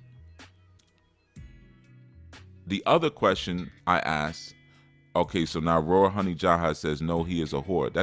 I just asked you if he's a homosexual. I ain't asked for all that extra information. So now the other problem, see, this is the problem. I'm going to give you another. I may not have to give it to you yet, Honey Jai, because you're new, but I might have to give it to you. He's not gay at all. Right. So why are you're not friends with him? See, there's a lack of culture and customs there, which causes those problems. Matter of fact, it's so funny. The game I was giving my youth yesterday was behind this same exact situation. One of their friends talked to one of their girlfriends, and they're supposed to be friends, and then he revealed he's got feelings for her and all. And I told him from the beginning, when you got with this girl, why didn't you tell her that she has to cut off her guy friends? They forgot. Yeah, I know you say that, Baba, but I just didn't know how to bring that up. It ain't nothing to bring up. You just tell her, like, this is my program. You can't have other guys around you. All that talking late on the phone and texting, no, that's done. I'm here now. That's done. So you better cuddle up with your female friends, because those type of situations will happen. And then I also said to him, why would you even be exposing your best friend to your girlfriend like that? You see, so y'all are not friends, Rohani Jaha. You never were. He done stayed tight with you all these years, and he's your ex's best friend or your ex's friend or whatever. He wanted what your ex had. And your ex should have shut that down. Said, nah, you can't be around my woman. That's not going to happen. You can't do that. When guys come to my house, man, my women scatter. If we're in the living room, you may hear voices in the kitchen, or you may hear voices upstairs, or they may just go outside in the yard, or they'll just leave. But they're not going to plop down in the middle of the sofa. Hey, what we talking about, fellas? No, They know better, but they just know, Get your ass up. Go find something to do. Just get this. Just like I'm not gonna. If I see a bunch of women, I'm not gonna get in the mix and hey sisters, what we talk. No, it's inappropriate. I used to do this thing. To give you an example how real it is. Back before cell phones, when we still had house phones, right? Sister, we were together. When her friends used to call the house, I would she used to tell me, all my friends think you're so rude. Because when they would call, ask for her, and I would immediately just pass her the phone. Most of the time I wouldn't even say anything. Like, hey, how you doing it? Just, here, phone. All right, hold on 1 second. Go get her. And I said, listen, I had to break it down in one day. I was like, you got a good thing going here. All right? Now, I make good money. I got you in a real nice house. This, that. I'm running it down to her. Got you driving a brand new SUV. You got a good thing. And a lot of your sister friends don't have that. Or they got raggedy husbands. And they've told you before, I wish my husband was more like yours. So I'm not going to sit there and talk to that woman on the phone. I'm not going to ask her how she's doing this and that, because that's not my friend. That's your friend. She's calling here for you. And if I start to establish that relationship like that, she's going to start liking me. There's no ifs, ands, or buts about it, especially me knowing, the polygynous nature of people at that time. So it's inappropriate for me to sit here and be trying to befriend your friends. There has to be walls. That's your support group. That's your crew. I have my own crew. I have nothing to say to them. Aside from, I pass you the phone. Here you go. When we'd be out and I'd see them and they run into their friends, hey, peace. And then I'm walking off looking like I'm looking in a store or something like that. You see? Now, again, I know a lot of times we don't grow up under those cultures because we don't really look at what's really going on. But for a lot of you guys who get wrapped up in that trick bag of being caught up in the friend zone, you're being used. A sister, a lot of times, you may meet a sister, you say, hey, sister, I like you. Whatever y'all say. I don't know what y'all say when y'all approach women. Hey, sister, I like you. You got real nice braids. And I want you to be my loving lady. And she says, no, but we can be friends. Or she just says, no, I got a man. And then you'll say, well, you can't have friends? Right? She said, I guess so. Yeah, give me your phone number. All right. Now she's locked you into the friend zone, but you didn't come in wanting and expecting friendship. You see? Just like you sisters, when you walk down a block and a man says, hey, how you doing? And he converses with you, aside from him just saying, hey, good morning, or good afternoon, or good evening, whatever language the guy uses, or peace, or whatever, or good dawning. If he says, hey, how you doing? He engaged you in conversation. He's engaged you in conversation because he wants to sleep with you. I don't care what he's talking about. Those are some nice shoes. That's a nice bag. Hey, can I ask your opinion on something? I got to buy this thing for my girlfriend here. Would you wear something like... He wants to sleep with you. Okay, that's what it is. Your daddy should have taught you these things. See, a lot of you didn't have fathers who taught you these things. So now what happens is you say, well, I don't like him like that. I'm not attracted to him like that, but I can use him. So I'm going to toss him in the friend zone. Now, he may be a beta male, so he lets you put him in the friend zone, right? He lets you do that to him. You damn betas. But don't forget, there's still a man inside of there.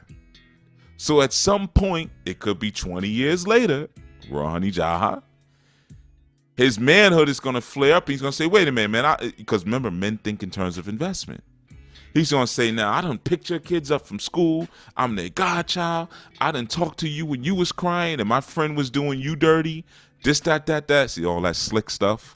I done did this for you, that, lent you money when you need it. Whatever. It's time for me to cash in. You see, it's time for me to cash in now because men are thinking in terms of investment. You can't be friends with men. That's it. Now, you can ignore me. Now, a lot of you women will continue to do it because you're using those guys who you're saying are your friends. You know that at any moment, like I said, the two questions I always ask, have you slept with him? That's one question. Then the other question, I don't even think I got to it before the break. I may have, may not. A lot of times I'll ask this, okay, he's your male friend. If you called him tomorrow night, late night, midnight, 1 a.m., and told him that, you know, you really just want to be touched, you want to be held, you haven't been with anyone in a really long time, and you just want someone to come and make love to you, and that's all you want, would he come and do it? 9 times out of 10, the woman's going to say yes.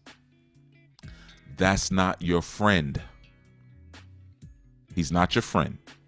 So you have no room and no space to be getting offended now, because he's now saying, listen, this is a natural process. You're a woman, I'm a man, we should be with each other.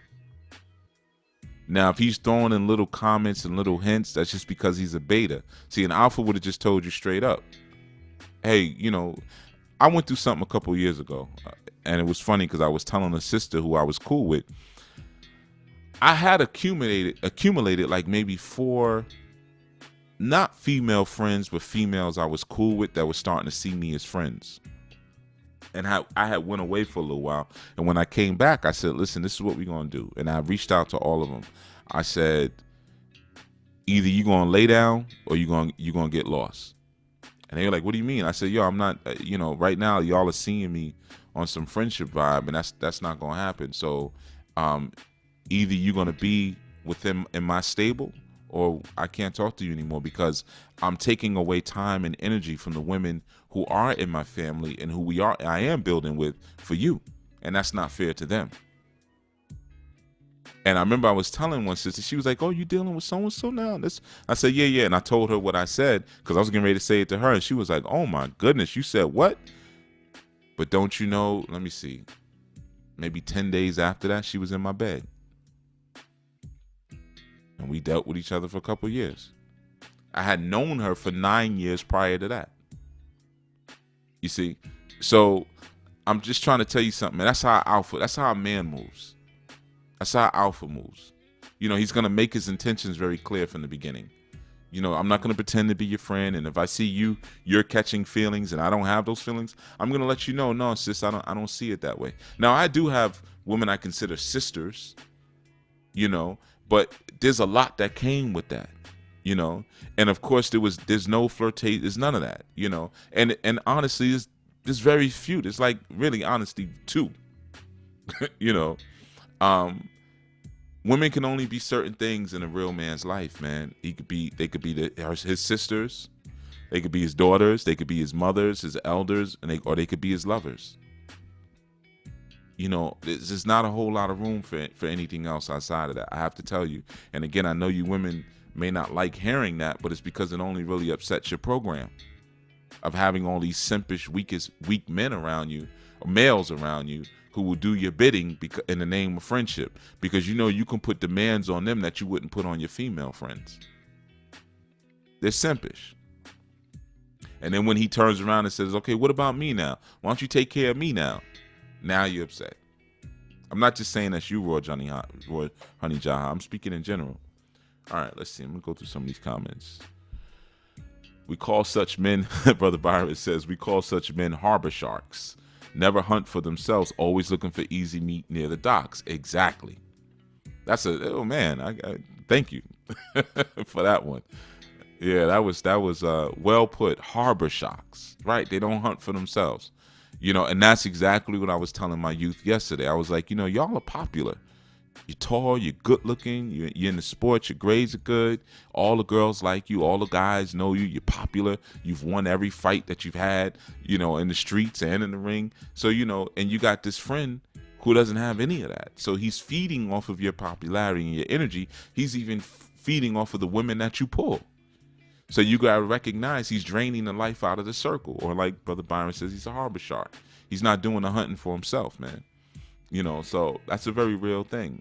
You know, Sister Georgina says, real talk for sure. I don't like it either, men mixing up when I'm with my friends. Exactly.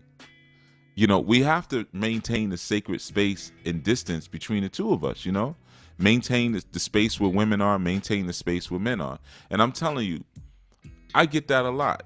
You know, different guys trying to holler at the women that I'm with, or the women that they see doing things with who they can tell are close with me, because they're thinking they're going to get some of my quality off of those women.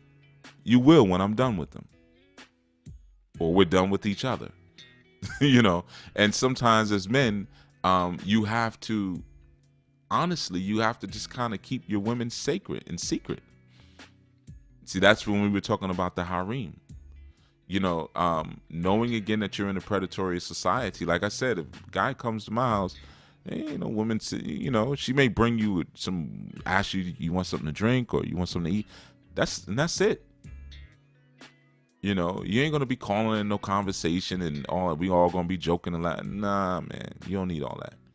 Because next thing you will be trying to hit her inbox and DM her and all of that stuff like that. And it's only because of your weakness, and because of my lack of structure. So I'd have to put that on myself, Vivid Eye Publication says, when my woman friends or family comes by, I'm out. Yeah. I may stop in from time to time, but I refuse to be in the mix. Same thing when my people come by. Protocol. Exactly. Protocol. That's birthed from your culture. When you have that protocol, it makes things so much simpler. I'm telling you, sometimes we lose good relationships because we let the wrong people too close to our relationships. Or you got people trying to destroy and bring other people down because they've been exposed to something they shouldn't have been exposed to. You'll have men like Brother Byron says, the harbor sharks, who will be whispering things in your lady's ear, trying to act like he's helping. She gets into an argument with you. Somehow she calls him. I just need somebody to talk to. Go talk to your mother. Talk to your aunties. And you talking to my friend about me. And then he says, yeah, I understand. Listen. And he might, sometimes you sisters don't realize, because y'all are so snake-like, y'all are so slithery, y'all are dragons, you forget that men are also slithery and snake-like. Sometimes y'all don't realize how patient guys are. I mean, look at it like this. There's a girl who could be 10, 11 years old who's gorgeous. 9 years old, gorgeous. Men will wait around until she's 18 to then come at her. Now, how many of you ladies in this chat have had that experience? I know a bunch of you had. I know you have. Your uncle, you got those fake uncles, your mother's boyfriend, even some of your childhood, the guys around the neighborhood, waited till you turn 18 and then here they come. Men are way more patient than you might imagine. They'll wait 10, 15, 20 years. You see? And some of you really lose sight of that, man. I'm telling you. Let's see. Georgina says, I went to an all-girls school and I am used to the healthy distance between men and women. Yeah, all-girls schools and all-boys schools are the move. I'm telling you, they're the move.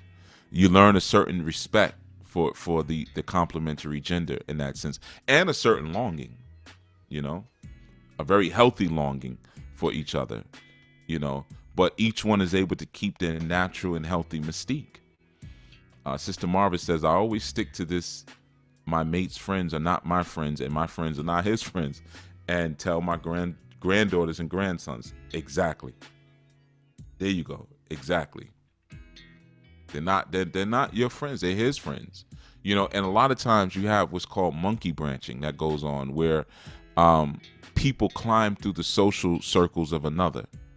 You may have you have your friendship or your social strata set up like a tree, and then you might be with somebody and they'll start to climb from branch to branch, person to person in your own social tree. How many of you have ever gone through a breakup, and after the breakup, the person calls all the people in your social circle to tell them what happened? Like, you can't tell them for yourself. And they'll tell your social circle, well, you can still stay in touch with me.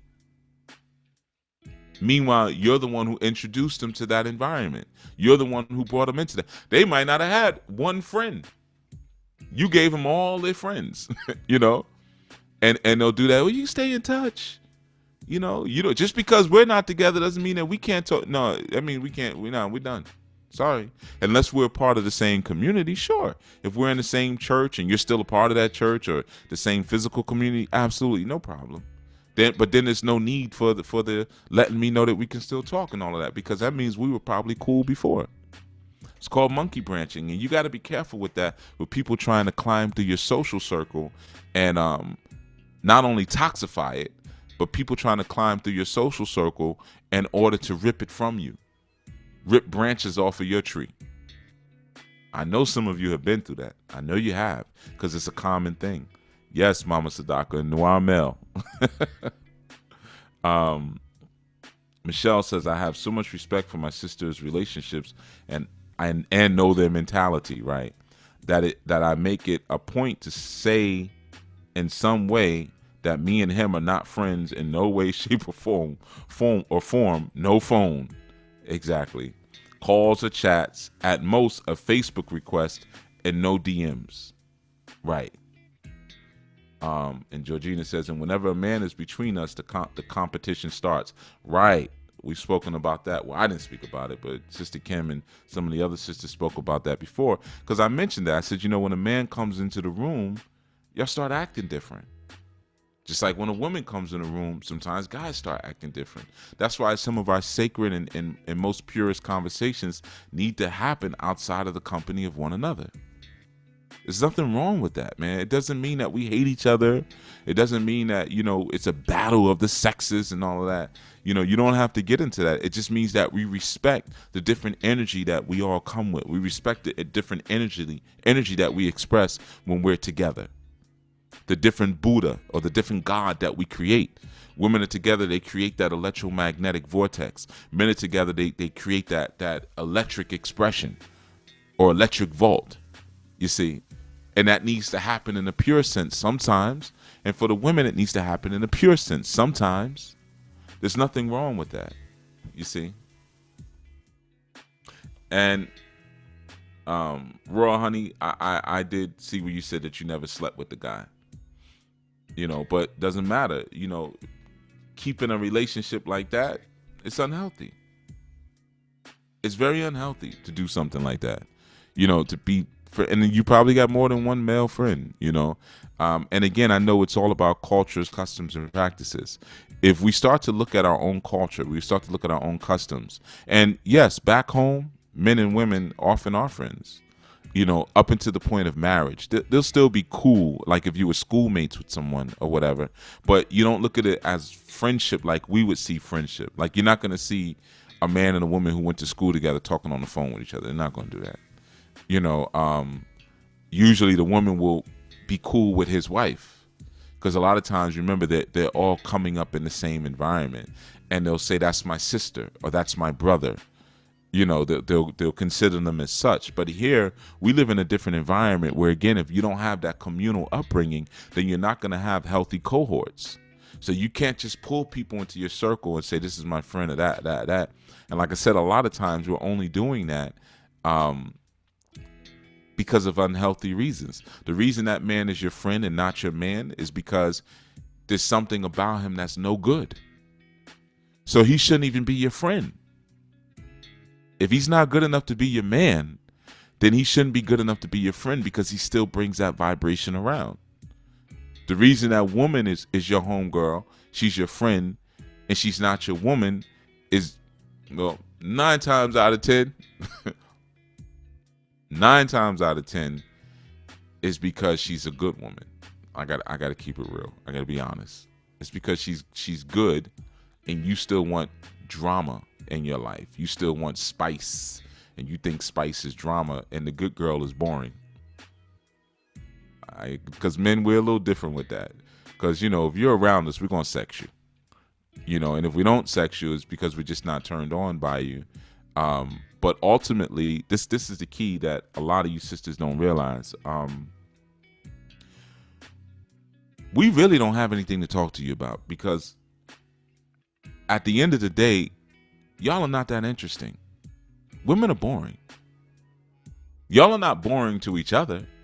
Y'all talk about all that silly stuff. Girl, you seen Housewives of Atlanta? Girl, you seen what Tiki did this week? I don't know none of the names of the characters, but they always got names like Tiki and Kiki and Chi-Chi and Cha-Cha. Girl, you seen how Cha-Cha threw that plate across the room at Tiki? I thought Craig was going to go off, girl. So y'all do all that. We ain't interested in that. For the most part, we find you pretty boring. We don't want to go to the mall with you and shop and sit in the woman's store and try to find some place just to sit down in a corner somewhere while you go and try on stuff. Unless we just really like. Now, sometimes, well, actually, let me correct that. Seeing your woman trying that part is actually kind of fun. You know, go and put this little tight thing on. That's too tight. Just try it on in the store, girl. That's fun, you know. But that's the only fun part. Seeing you in shoes and caring about your shoes, you know. So, our interests are so much different in that sense. But we lie to you, and maybe you lie to us at times, you know. But as far as that whole male-female friend thing, yeah, beta male will be friends with a woman for a long time because they got similar interests. An alpha male, you know, no. How you gonna be friends with a wolf? No, it's not gonna work. There's times you want the wolf in your life for protective and survival purposes and for sexual purposes. But outside of that, a wolf doesn't really have much to talk about. You see, you don't want to look at him clean his gun or practice archery or work on his car and all that. It may be sexy for a little while, you know, but then that always wears off. You see, it always wears off. But yeah, at the end of the day, man, women are pretty boring. Once in a while, you get a little kind of interesting one here and there. But even when you get an interesting woman, what you desire from her is not usually what makes her interesting. She's a painter, she's a poet, or she just has really interesting perspectives on life, and you could just sit and talk to her for hours. That's cool, but you don't want to do it all the time. Once in a while, maybe, but not all the time. So you don't really want to be friends with her. You want her to be your woman. It's different. You see? And if you want him to be your man, that's different than being your friend. I'll hip you to something like this, man. I was talking to a brother a couple nights ago. He was having some trouble with his lady. And he was like, man, how do you do it? Like, how do you kind of interact? And I said, you know, to be honest with you, yeah, I may, you know, hit a cigar bar or, you know, put my woman on back of my motorcycle. We go for a ride and, you know, have fun and things like that. But I said, I don't really need her for anything like that. When I'm bringing her into those experiences, is for her to have something fun to do. Because the truth is, in those moments, I'm the excitement. I'm the one who knows how to ride a motorcycle and rides race bikes real fast and, you know, and knows all the cool places to go. I'm actually the excitement. But I like bringing excitement to women's life. It's cool. I recognize they're boring. They're water. They're sitting still. They're the causeless cause. I mean, I can make it real spiritual and deep for you to understand why y'all are so boring, if that'll make you feel better. But, you know, I recognize, okay, yeah, they're boring. It's cool. The most exciting thing about most women is their vagina, because they don't cultivate anything outside of that, unfortunately, outside of their aesthetic. So sometimes, you know, because we stress that in this society, how you look, and not how you think, she doesn't really cultivate the mind as much as she cultivates her outer shell. So by the time you get with her, it's just boring. Like Malcolm X said, you know, in a speech, why would he want to be around you? You ain't got nothing to talk about. You don't read, you don't do this, you don't do that. There's a truism to that, right? But even if she reads and does this and does that, she's still boring. It's not like being around a guy where we might be like, hey, man, let's go take a shotgun and shoot people's mailboxes. You know, she's not going to do, although there are some wild women who would love to do that. But, and those are the ones that are a little cool. But, you know, I was giving him some guidance on that. And I said, you know, you're expecting too much from your woman, man. You got to recognize where she's at, man, and enjoy what she does bring. Learn to enjoy her form. Learn to enjoy a woman's art. You know.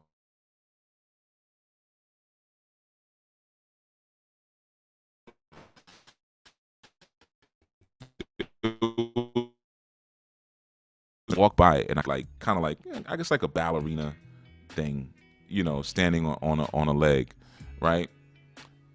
And it just, the form of it just looked really pretty. She was just sitting there slicing some vegetables, but I was able to appreciate her form. You know, Thunderous Prophet, you still boring. Thunderous Prophet says, I'm not boring, I'm a bunch of fun. Anybody who says that is boring.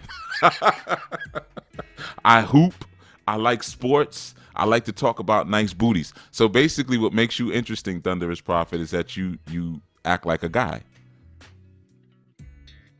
So I'd rather just be around a guy. You still boring. Let it go. We like you boring. That's the part you don't understand. It's fine that you're boring. We have enough excitement in our lives. Those of us who are out here doing things in the world, we boring is cool. You know, it's fine. When I say that women are boring, I'm not saying that from a problematic sense. I'm saying we got to understand each other. You see, if women are water and they're the earth element and they're the negative element, the dark element, the contractive element, that's going to be boring. It should be serene. It should be calm. Often it's chaotic, but even chaos doesn't necessarily relate to excitement.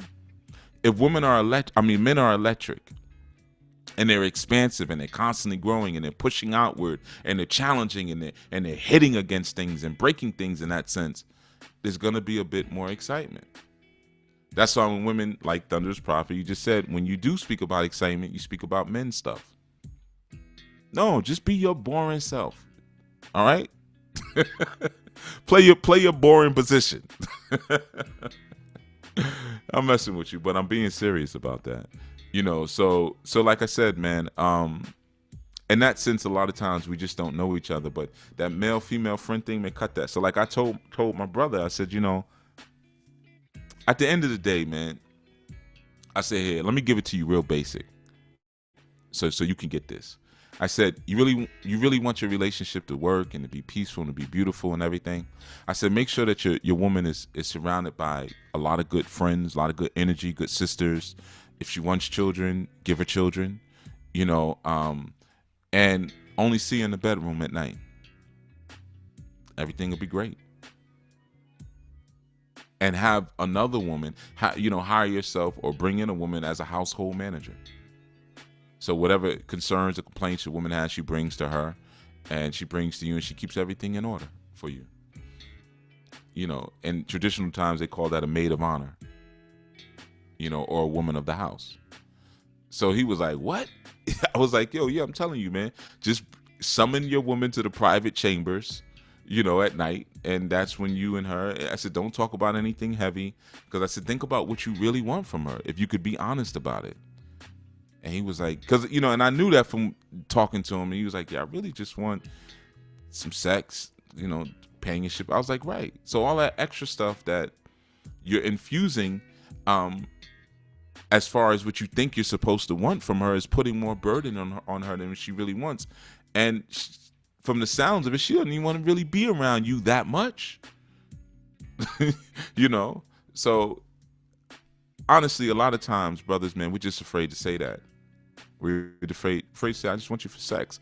Because we forget the healing power of sex. So that's like saying to a woman, I want you for rituals. I want you to be my healer. Because sex is healing. It's very healing for a man. In fact, it's more healing for a man than it is for a woman. For women, it's more balancing.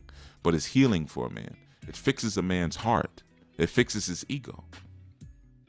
So when you say that to a woman, it's not a, guys are afraid to say that, but it's not a diss, it's not a strike, but people don't want to be honest. All right, let's see, what do we got here? We got some stuff here, and I'm sure, yeah, Thunder's Prophet. Why I always end up messing with you for some reason? I don't know. Maybe it's that smile. I see, because all of your avatar pictures are really small, so I can't really see you. But hers looks like she's smiling. I could be wrong. Basay says, I'm very secluded, and yes, I'm boring. Sexy. Brother Byron, I will try that suggestion. I know I need a provider, protector, and authority in my life. All right, I don't know what the suggestion was. Boring can be sexy, ladies. Trust me. I know what I'm talking about. I wouldn't lie to you. Justin says, peace, chief. Peace, Anu. I'm about to start my first day working with the Pallades company. We building spaceships. This is such a great session. Enjoy your day. All right, brother. Sound like Brother Justin is working for a cult. Cool. Diana Williams said, should women have guns? No. What the hell you need a gun for? I need to know the answer to that. Of course, Thunderous Prophet says, yep, we should have a gun. I mean, y'all don't listen to her, please. Don't listen to her. She's wild. All right. She's wild. She's a wildflower. All right. Royal Honey Jaha says it's only one dude that gave thought to deal with, but he says he's afraid of me. He thinks that I will just deal with him until I find my type. Yeah, that's because you surround yourself, Royal Honey Jaha, with beta men.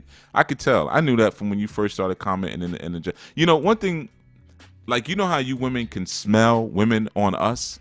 We can smell men on you. We know what kind of men are in your life just by the way you carry yourself, by the way you speak, you know, by the questions that you ask.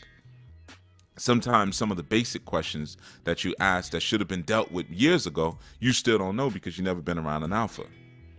So you got a guy who's around you and he's afraid because he thinks you're gonna use him and throw him away. So that means he can't lead you. He can't guide you if he's afraid of you and he sees you as a dominant force. Betas.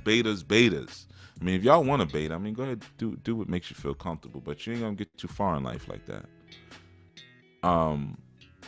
Michelle says, I think we should have guns. We shouldn't have guns. We should have men and youth. Thank you. There you go, sister. Striving to be men to wield the guns, but we need to have them in these times. No, you don't. No, sisters, you don't need to have them in these times. You need to just be safe in these times. It's easier for you to make yourself safe than it is for you to get a gun and use it properly and not shoot yourself in the foot. And a lot of y'all watch too much TV. You ever shot anybody? It's not as pretty as you think, let alone kill somebody. That's something you gotta stick with. It's gotta stay with you. Even when before you even shoot somebody, you ever pulled a gun on somebody? That's an image that stays with you. When you pull a gun on someone and you put a gun in somebody's face and you see the terror in their face, that stays with you for the rest of your life. Trust me on that one. Before you even pull the trigger. Trust me, you sisters don't want that swirling around in your womb. You don't want that energy. You don't want that guilt. You don't want just the image of someone being terrified or urinating themselves and breaking down and crying or whatever. You don't want that, man. I know you say, I got to protect my babies. No, your man will protect your babies. I ain't got no man. Well, then it's easier to get a man than it is to get a gun. No, you don't want a gun, my sisters. You don't want that. Thunderous says, I'm bucking at least 380 or 22. Great. Great. Okay. She want them little ass gun, a little ass 380 that jams. I almost got killed behind a 380, a jamming ass 380 one night. Put it in somebody's chest and a damn bullet popped out of the back of the chamber. Luckily, he was so frozen and scared that I was able to get away. Anyway, Byron says, peace, Sister Michelle. We surely need guns. Men have to protect their families, and situations may well arise when a hub, rifle, knife, axe, or chain is necessary. Exactly. Thunderous Prophet says, the perk is I got a yoni. That's not a perk because you're describing yourself as a man with a vagina. Yuck. We don't want that. That's not a perk. We got to fix you. We're going to have to find where you live, and I'm going to have to come out there with some chloroform and a handkerchief. You need to be dropped. I'm going to have to drop squad Thunderous Prophet. We need to deprogram her. She says, I can't help it. I'm ambitious. Plus, I grew up with a lot of males. I wanted to hoop because my uncles played. I also played tennis, volleyball, etc. I'm a photographer, so I see booties. LOL. Excuses. You grew up with a lot of males. So what? It's funny you called a man a wolf. I called named the dude like Wolf Moon Dog, but he doesn't want me. So he says, yet he wanted to invest in my business, but not a relationship. Yeah, because he sees you as another man, Thunderous Prophet. So he wants to invest in your business, but not you, because he doesn't see you as, we want, especially alpha men, we want feminine women. Nobody wants somebody who you're going to be wrestling and fighting with when you come home at night. Y'all think that's cute. A lot of times women think that little back and forth banter is cute. We don't want that. We want peace. I'm trying to tell you something. But it sounds like you having enough fun anyway, Thunderous Prophet. So if you want to continue to be wild and crazy, go on and enjoy yourself. Who am I to tell you not to be? But for the rest of you sisters listening and reading her comments, nah, man, you don't want to be that, man.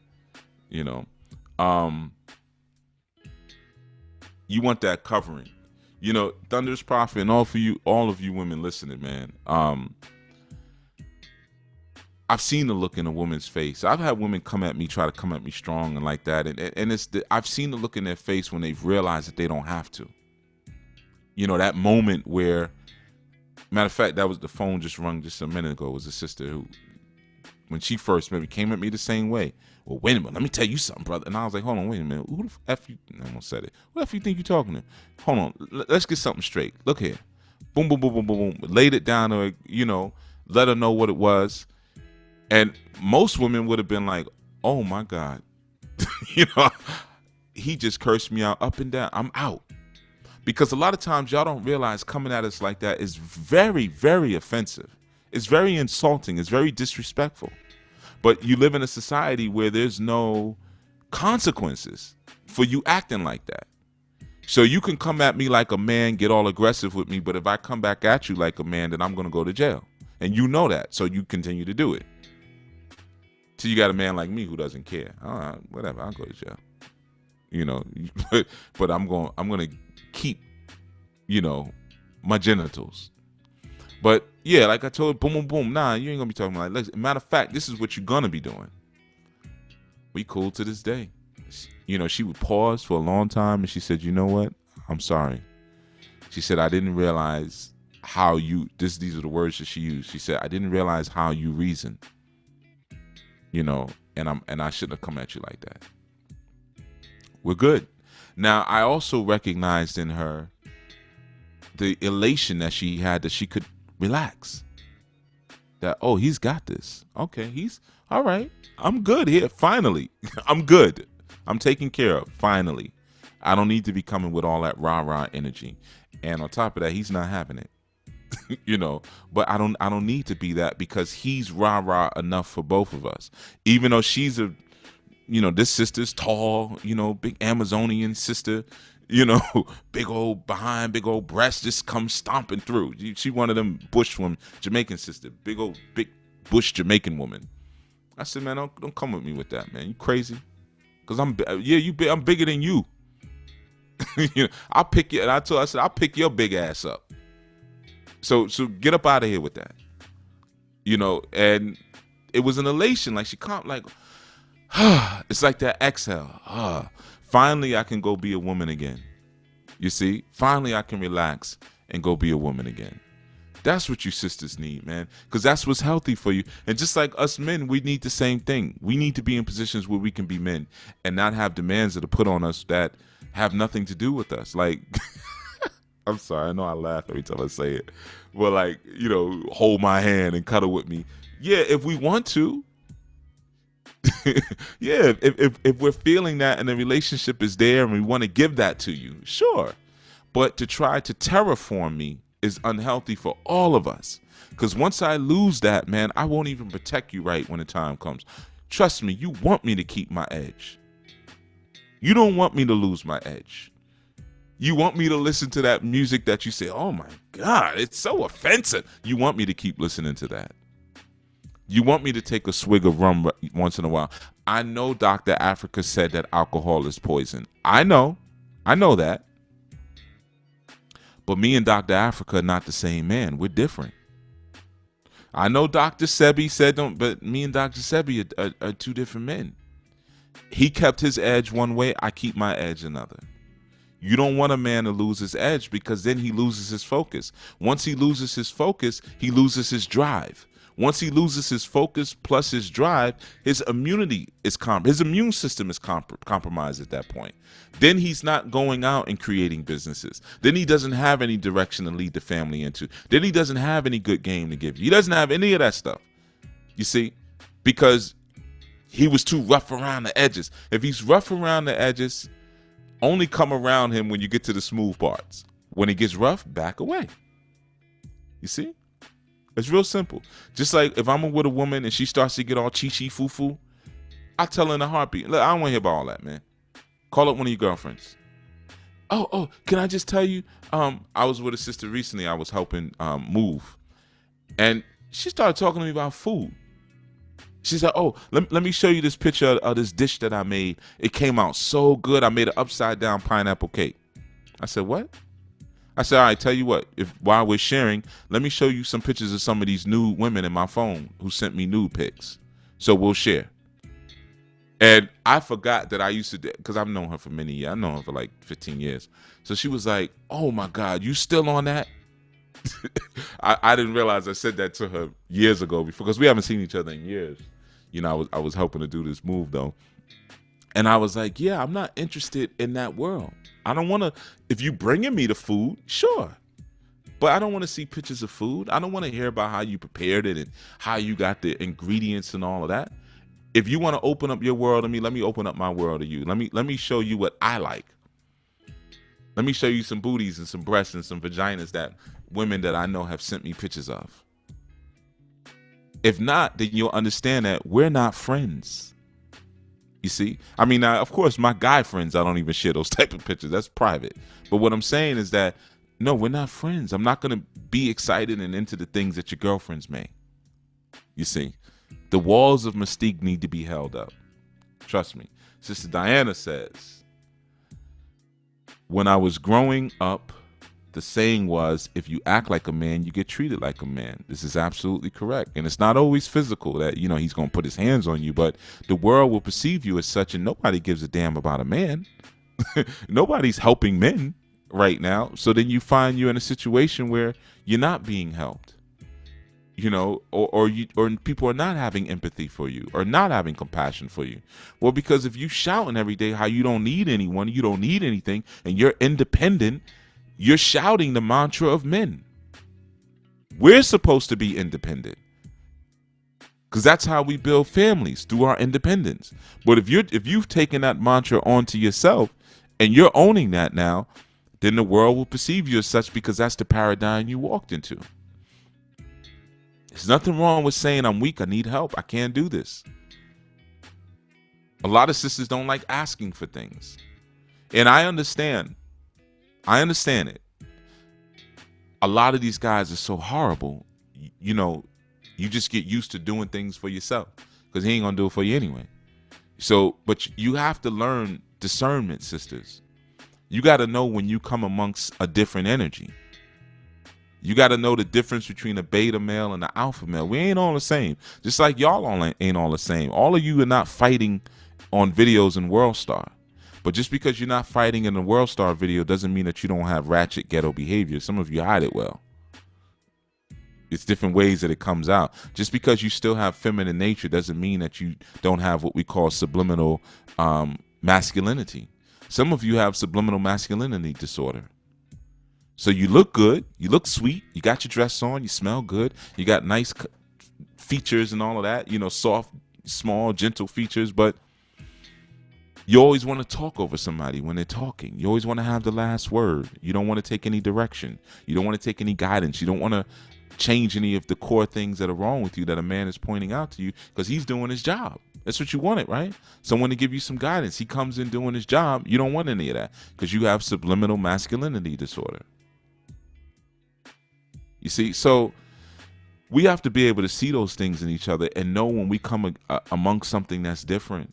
You know that when we come amongst men that are different and women that are different, and then how to purport ourselves in relationship to that, and not put these blankets over each other. All men are like this. All women want this. All women want that. Like the original question that the brother asked, the woman wants me to do this. Am I not affectionate enough? Well, maybe not for that woman, but maybe not all women want that. Like I said, listen. We have to learn to listen to each other, and then you'll learn the differences in one another. Like me saying, yeah, at the end of the day, I just want to summon you to the private chamber. That's all I really want. Give me beautiful sons. Give me gorgeous, deep daughters. You know, come to you ain't even got to cook and clean, because we have servants for that. Manage the servants properly. Don't cause me any problems. You know, do the things you're supposed to do. financially, and domestically, and that's it. Now, some women will say, "Oh my God, it sounds like a machine. There's no love there." Some women will say that, but then some will see, no, there's a lot of love there. I like that. I want that. I'm gonna reach out to the brother. Some might say that. We all want something different. Some men want to come home every day and they want to spend 2-3 hours or more with their family. That's cool too. They maybe their work is done by 4 or 5 o'clock and they have the evening. I mean, that would be awesome.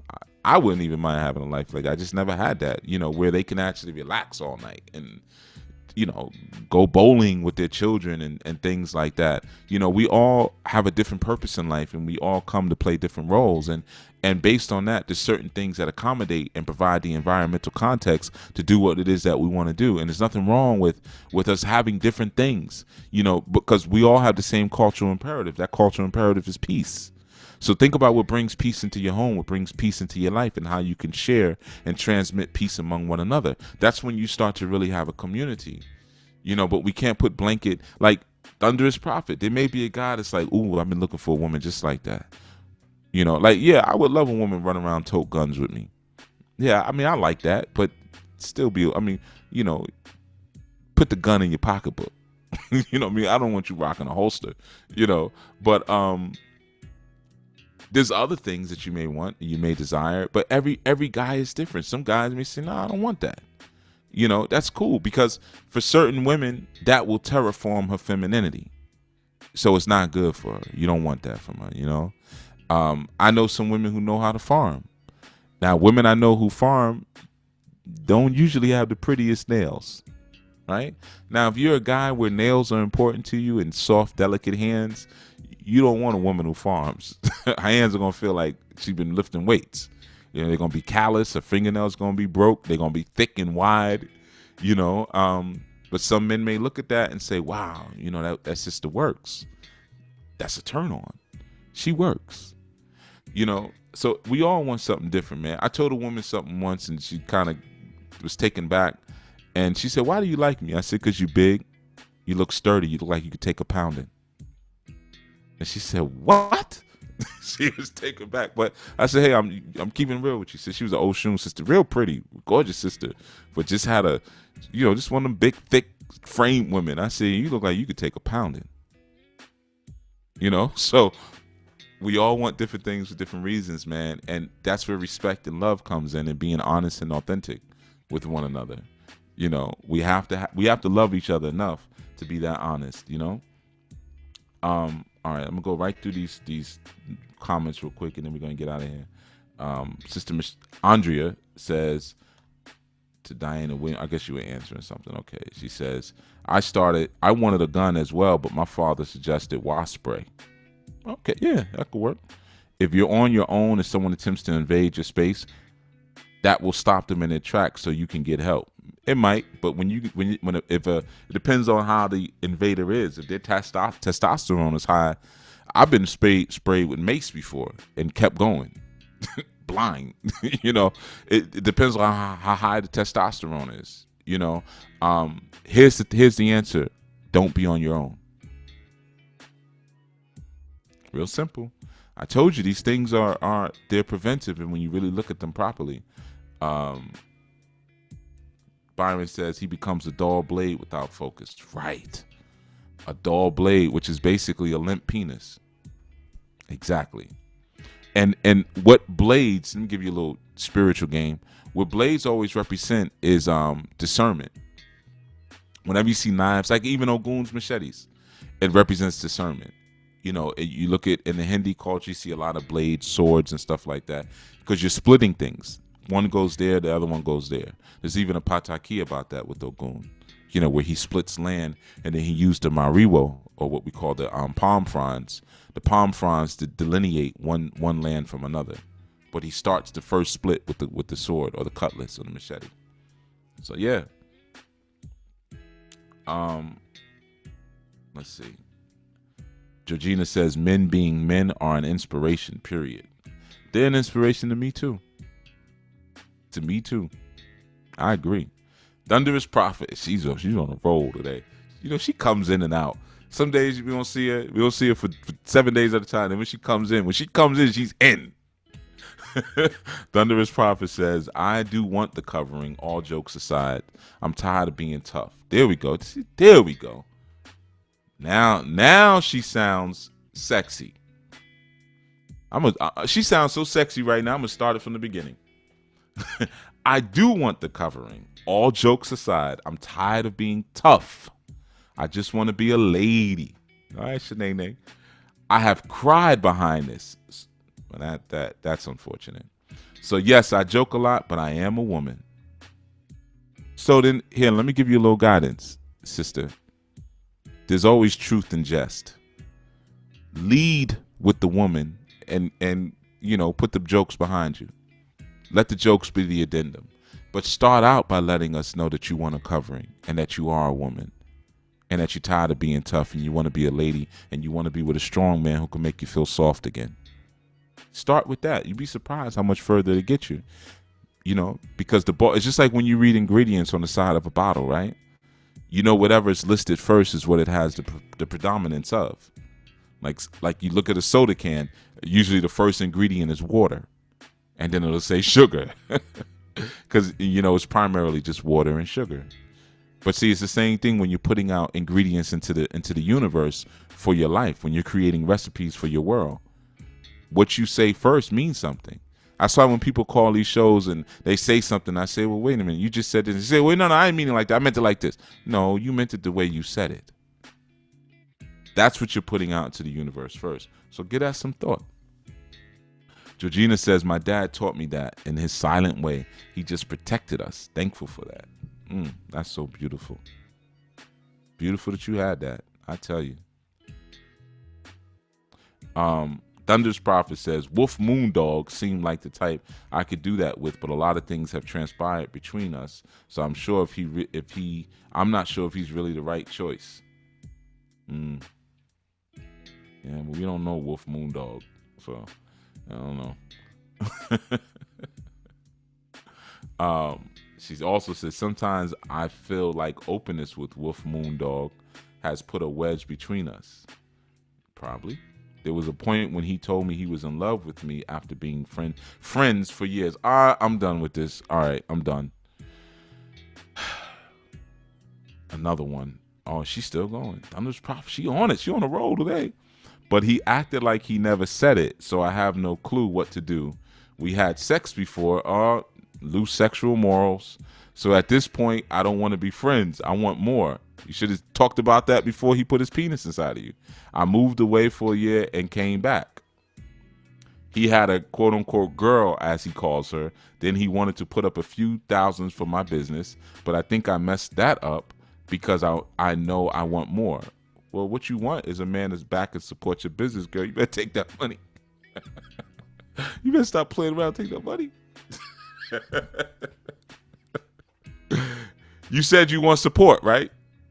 Shoot. No, I'm joking. Well, I'm kind of joking, but I'm kind of not. Honestly. If you act right, a man will support you.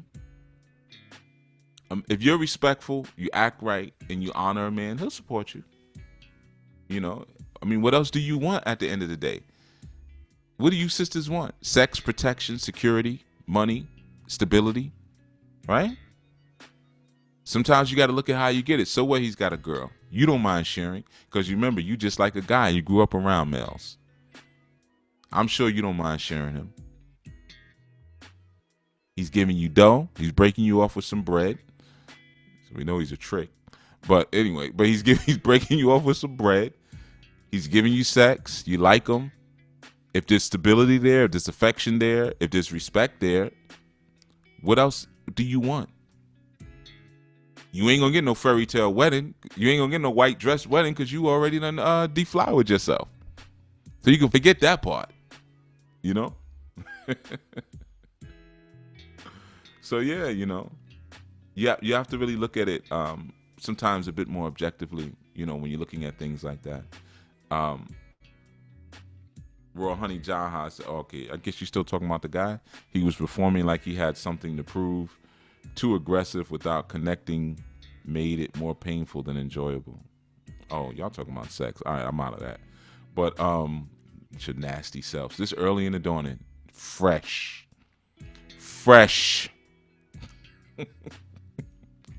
But as soon as you said that whole "we were friends for years," Thunder's Prophet, I told you he's not your friend. If we'll sleep with you, we're not your friend. I don't sleep with my friends. You wanna know why? Because my friends are men, and I don't sleep with men. At least not intimately. I mean, we might camp out, sleep in a tent together. I don't even do that, man. Bring your own tent. You can get a tent for $25 from Walmart. So so there's your problem right there. Marva Van Newton says, can't stop the barber who cuts through those bushes and brings that wall down. Salutation, Chief. You are the one of the best. Oh, thank you, Marva. I appreciate that. I appreciate that very much. Michelle says, how many items in the stores have high fructose corn syrup listed first? You know what's so funny, Sister Michelle? When I was just giving that example, that's what I was thinking too. Because, soda cans don't say sugar, of course, as you know. At least not most of them. Some of them do, but most of them say water, then high fructose corn syrup.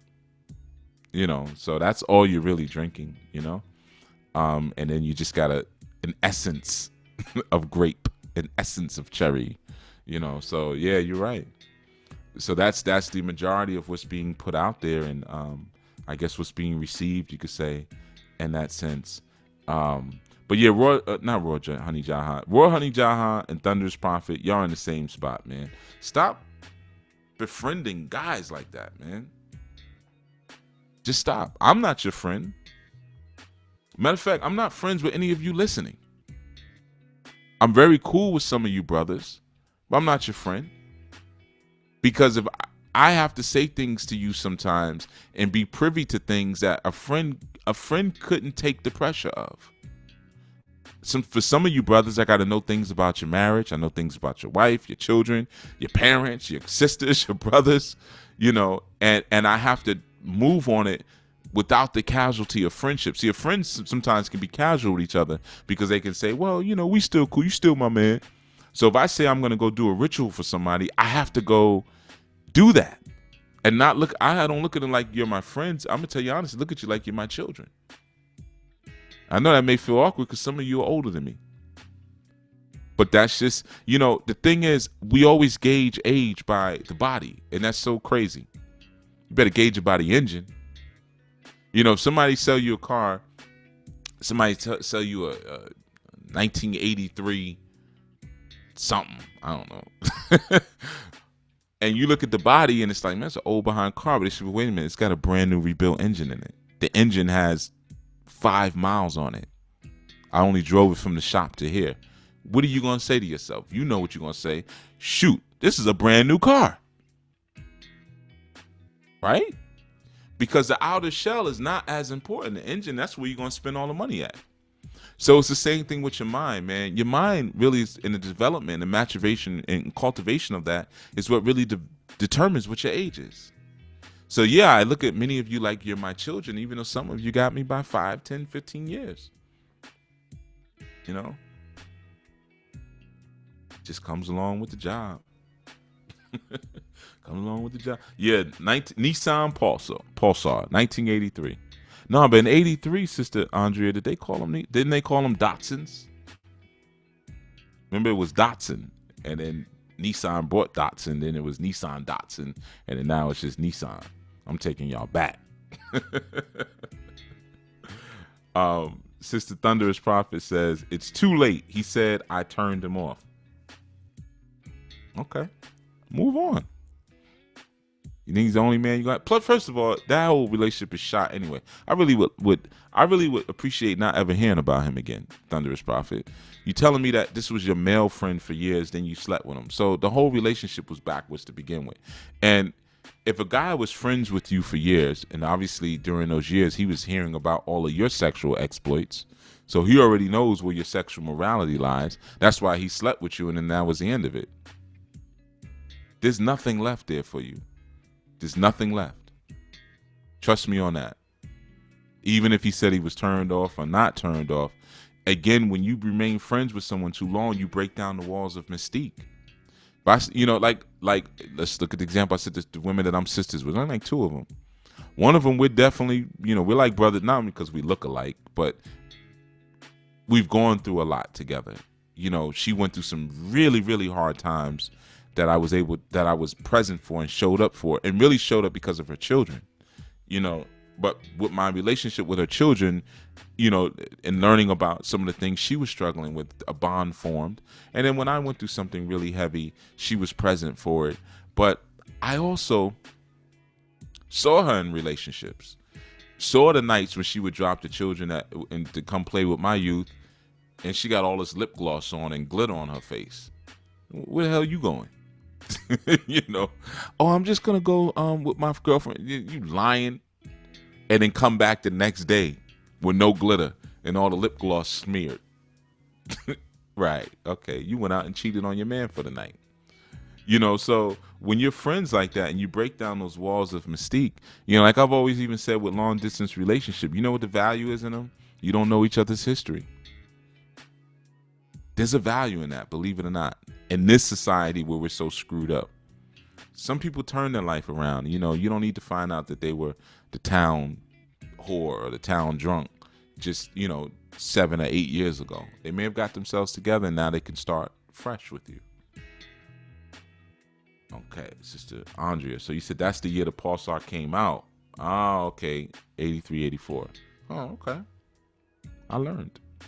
Sister Gloria says, who would want a beta male? They are a turnoff. I like men who can take control and make decisions instead of allowing me to. Yeah, right. No, you don't. Many times as I done told you what to do, you done called into the show and stuff, and you start crying. Y'all all say that. I want a man that's going to take charge. Y'all all say that same mess. And then when a man takes charge, you say that he's too rough, or he's abusive, or he doesn't listen to you, or, you know, he doesn't consider your feelings. Can't do both, sweetheart. Sweetheart. You can't get both. Well, okay, I'm messing with you, Gloria. Maybe you do. You probably do want an alpha male. Gloria had a picture up before, but Gloria's one of them bush women. You know, nice big lips, big, dark. You know, you can tell how she is. She look like she's straight out the bush. You know, she need a strong type Mandingo type to lock her down. You can tell. You know, but yeah, a lot of you women, you crave for that. You say you want it, but then when you get it, you don't know how to act right. And we already know that just by sometimes you respond to me, just even in the chat. We're not even on the phone. Some of y'all go off just and how you dealt with there, you know. But you know, men are watching, and that's how we know she ain't no good. Or if you can't take direction, you know, man tells you, hey, do this, do that, and you come up with a whole bunch of lines. You talking a lot. You should be doing. Oh, okay. All right, so we're going to head out soon. Let's see. We got a couple here. But you say, who would want a beta male? Let me answer that too for you, Gloria. I do know sisters who actually look specifically for beta males. They want cuckolds. You know, they want guys who they can basically, they want to maintain their control, because some women have been alone for a long time, you know, and they're used to doing things a certain way and having a certain measure of control. I remember speaking to a woman years ago. She was talking about that with her daughter, and she said, you know, her father's always been out of the picture, basically, and she said she couldn't imagine having to, she felt sorry for women who had men in their lives, or the father in their lives, because she said, I would have to check him in with him for every decision that I need to make with my daughter, and I'm glad that he's not around, because it allows me to do whatever I need to do. Right? Her daughter's a mess, by the way. Her daughter's a straight up mess. And I knew she was a mess back then, and I was trying to warn her. I was like, yo, your daughter's going to be out there bad. And no, she not my child. You know, she one of them not my child people. Not my child. Okay. All right. Watch. You know, so some people do seek out beta males in that sense. We were together for a little while, but that ended very shortly because she wanted a beta male. You know, so yeah, many do want betas in that sense, because they want that measure of control. and a beta allows for that. They get out the way. And you remember, we live in a society where you're taught that black men in particular, first of all, ain't worth nothing, but they have no direction and they're dumb. They're just violent. They may be a little creative if they can rap or they can sing, but most of the singers you want to listen to are Luther Vandrosses and, back then it was Freddie Jackson's. And Freddie Jackson ran up on me in a club one night and was like, "I'm mad at you." I was like, "What did I do?" "You were supposed to write this song for me." I said, "Oh, man, go ahead with that, man. Go ahead with it." Pointing, touching buttons on my shirt. "I'm mad at you." You see? But shout out to Freddie. Big shout out to Freddie. It was back in the days. Y'all probably don't. Most of y'all probably don't even know who that is. But so you're trained with the motif of the beta. That becomes normal to you. The beta simp who's going to give you the world, and he looks masculine. He looks like an alpha. He's big and he's muscular. He's got abs and he looks tough. And now we into the beard thing. He's part of the beard gang. But at the end of the day, every night he'll come home and massage your crusty feet just cause. You see, he'll take you on with your children and not ask any questions. He'll never push you. He'll never urge you to change because you're good enough just the way you are, girl. You're perfect. All of that foolishness. So a lot of women unknowingly or subconsciously do seek out beta males because when they come across an alpha, like myself, they get turned off. Females. Women don't. Women, they appreciate it. Say, finally, okay. But yeah, females who are underdeveloped, they want betas because they still don't know the dangers of them being in charge. So they want a beta male because they want to still be in the head. They want to be in the lead. They want to be men themselves. And they don't understand how dangerous it is to have that desire or to function that way. So they look for guys who can support that. And when a guy comes along, it's like, "No, you can't come in here doing whatever you feel like doing. We got a program. No, you can't talk to me however you want. No." And he's putting up those walls. She says, "See, my last boyfriend wasn't like that, or my father wasn't that way. Your father was a sucker. That's why you're that way." So sis, yeah, a lot of women do seek out betas. You'd be surprised. They don't say it out loud. They're not gonna say it to you. Women don't talk like that amongst each other. They'll say, "I want a strong man." Ain't no strong men out here. There's a lot of strong men out here. You just don't want to listen to them. You don't want to be underneath their structure. Just like Anu, there's a lot of females who stay hovering in the periphery of Anu because they want to take the information, but they don't want to come under the structure and authority. That's why so many females come and go all the time. Because when I start seeing the defects in them and I say, "Sis, we got to work on this or we got to work on that," then they get upset. You see, they get upset. "Well, Chief, I didn't come here for all of that. I just came here to get initiated." Okay, well, take your funky ass on it. Anyway, Sister Glenda says, "Peace, your energy reminds me of my grandpa." My grandpa, I hear that all the time. I'm an old man inside. Through the strength of your work. Peace. Sister Glenda, if I had a nickel for every time I've been told that, I'd probably have about $30. About $30. People always tell me I remind them either of their father or of a grandfather or a great-grandfather or of an old uncle. I've been hearing that since I was a little kid. In fact, one of the nicknames in my family, they still call me this. They call me the old man. They say, "You should just sit there in a chair and stare at a blank wall." With these serious, and as a child, I guess I don't remember. They said it looked funny because I was so young, but I would have these real serious, like old man looks on my face, like I was really meditating on something. Little did they know I was. Don't disrespect the kids, the children. Sometimes we thinking some deep things when we're children. It's just in our we don't have a mastery of the language yet to put it in words. Thunderous Prophet says he put me in a friend zone. Man, screw him. I ain't thinking nothing about him, man. He befriends women. He's not one of us. He don't run with my wolf pack. You would have had your legs bent behind your head a long time ago and put in position. You would have been thrown in the stable. Here, this is what you do. So I don't want to talk about this beta. I know you put another comment, and I'll let the group read. I ain't reading about him no more. I'm not interested in Wolf Dog, Howling Snake Moan, whatever you call him. Georgina says, thanks to all of you, and especially Chief Yuya, for your inspiration. Is 1525 over 325 over here. Wow. Nicole Gordon's laughing at the Freddie Jackson. That's just how he said it, though. I'm mad at you.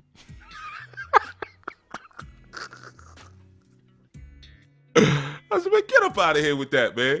Touching my buttons on my shit. Get out of here. You were supposed to work on a song for me, and you never got back to me. Oh, God. Sister Gloria says, when men allow me to control, it's a disaster. I understand. So I'm learning to take the back seat. There you go, sis. There you go. Yeah. When they allow you to take controls because they're unsure of their own manhood, they're afraid how you're going to take it if they say, hey, I got this. Relax. I just need you to do this over here. Or I don't need you to do anything. Relax. I got this. They're afraid that you're going to turn around and say that he's controlling or whatever. We're afraid of some of those titles that society gives us because manhood is really demonized in the society. Because remember, again, the mentor, understand that the mother of the society is Greek culture, where manhood was suppressed purposely to keep people from rebelling and uprising. So we still have that same motif to this day. So as men, a lot of times we're afraid. Some of the things that I say, look at some of the backlash I get. I don't care though, but luckily I was born with that I don't care gene. I must have came out with my middle finger up in the air. I don't care. You take it how you want to take it. If I know that I'm in alignment with soul, if I know I'm in alignment with Olodumare and Orunmila, I'm gonna say it. Take it how you want. I've already had the worst things that most times could happen to a human. I've already had them happen to me. So ain't much at this point that you could take from me. So I don't, sometimes leaders, like I say, we have to be forged through fire, and that fire, gives us a certain sobriety. So because I've had so many horrible things happen in my life, I'm not afraid now. I'm not afraid to lose friends. I'm not afraid to lose a business. I'm not afraid to lose money. I'm not afraid to lose mates, families, children, blood. I'm not afraid to lose any of my own blood, whatever it is, or even my reputation. I'm not afraid to lose anything. I'm detached. So I'm able to be free in what I need to say. And a lot of guys don't have that. So they're afraid to tell you, hey, I don't want you touching that. I don't want you doing that. I have this. I'm going to take care of it. I'm going to do it. And maybe on some levels they don't, they're afraid to say, I may not totally know how to do it, but I need to do it. And if they don't have a response when you say, well, wait a minute now, if you don't know how to do it, let me ask somebody. Let me just hire somebody. Let me just ask somebody. They're afraid to say, no, this is how I have to learn like this. I have to learn through trial and error. So, yeah, baby, it may be a little sloppy at first. I may be handling all the bills now or something. And I may make a mistake here and there, but trust me, if you're patient with me, I'm going to be a much better man on the other side of it. He may not know to say that to you. You see, not having that father in your life, man, it can be devastating. I grew up with my father, so I can't, I don't have that same story as a lot of brothers, and I do notice the difference between me and other men. I know, matter of fact, when I was a youth, I noticed the difference between me and other boys. Just some of the things I had to do that they didn't have to do. I'm cutting grass and stuff. They had to do none of that. With my youth, it's the same thing.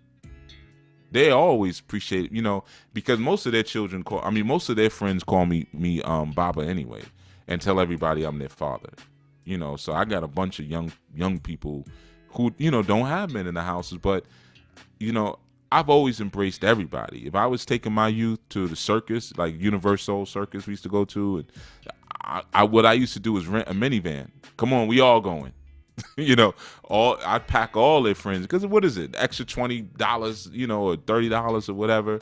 It's no big deal, man. You just you budget for it. Okay, cool, man. We're gonna take 5 of your friends or 6 of your friends, man, and this is gonna be an experience that y'all are never gonna forget. Y'all gonna be 30 years old, be like, hey, remember when we went to the circus together, or remember when your pops took us, camping or whatever, and that creates that bond. So I always would scoop up neighborhoods, like a tornado, scoop up neighborhoods at a time, calling mothers, hey, I'm taking your son with me this weekend. Weird, don't worry about it.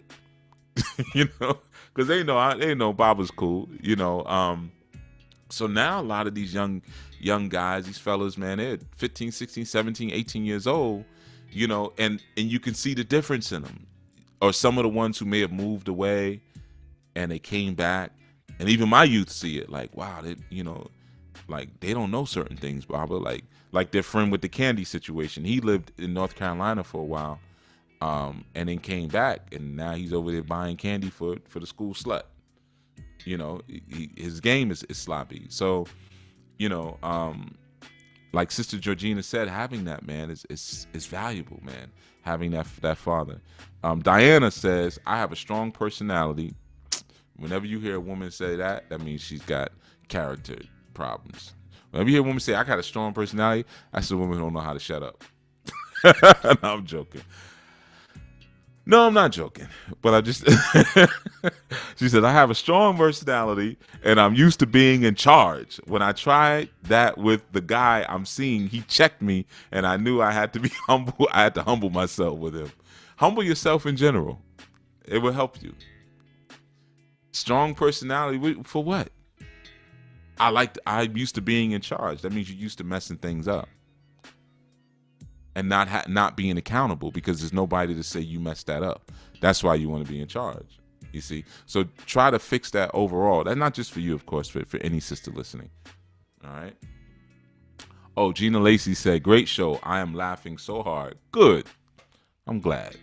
But feel great because 8 brothers doing African drumming made over $100 in tips from doing 5 hours of African dancing at the flea market yesterday. Awesome. That's beautiful. That's beautiful. Brothers drumming together is like brothers working out together, man. It's a very bonding experience. I tell you that, so that's aside from them making the money, which is cool. That's great too. Hundreds of dollars. And they're drumming for African dances, so they got to see the sisters jump around. Because ain't nothing more beautiful than a bunch of sisters on stage with no shoes. African dance makes even big women look like the little women. You ever notice? You see it, especially and the bigger the woman is, the better she looks dancing. It's like belly dance. Belly dance, you find that women with a little bigger with bellies, they tend to find belly dancing a little bit easier, especially if they have hips. But with African dance, man, you get one of them big stout sisters, man. It just looks amazing when you see them dancing, but that's good for the brothers, man, having that experience, being able to have that experience and drumming together. It's really bonding. I'm telling you, it's really bonding. Some of you, as I've shared, I grew up in a drummer's house, so drumming was and my mother was a dancer. So that was a huge part of my upbringing, and it's a huge part of my youth's upbringing as well, jam sessions and things like that. It gives you a sense of each other's rhythm, each other's strong points, weak points, things like that. So that's beautiful that they had that experience. And yeah. So like I said, Sister Diana, yeah, it's good. You see, having that man in your life taught you, like, okay, I got to check this. We all need that. We need that covering. Trust me, you need it. All right, I'm gonna head out. Y'all just about wore me out, and we're 40 minutes over my mark. And guess what? I wanted this show today to be 30 minutes again. You know what it is? Doing the segment, especially in the dawning, it gives me a little delay on my day because I start my days very early, so it's like a little time to rest. So sometimes I'm stalling. All right, well, let me get on it. I got so much to do. This has been last strong was extremely hectic, and this strong I have too much to take care of. So it's gonna be another rough one. Hopefully it won't be, but it's already shaping up to be. Already dealing with the some of the dumbness. All right, everyone. So I will see you tomorrow at 1 p.m. For more Kmunity, and be safe, travel well today, and hopefully you'll reflect and meditate on what we covered. Until such time, this is Chief Yuya. I'm out. SeduLaHouse.com.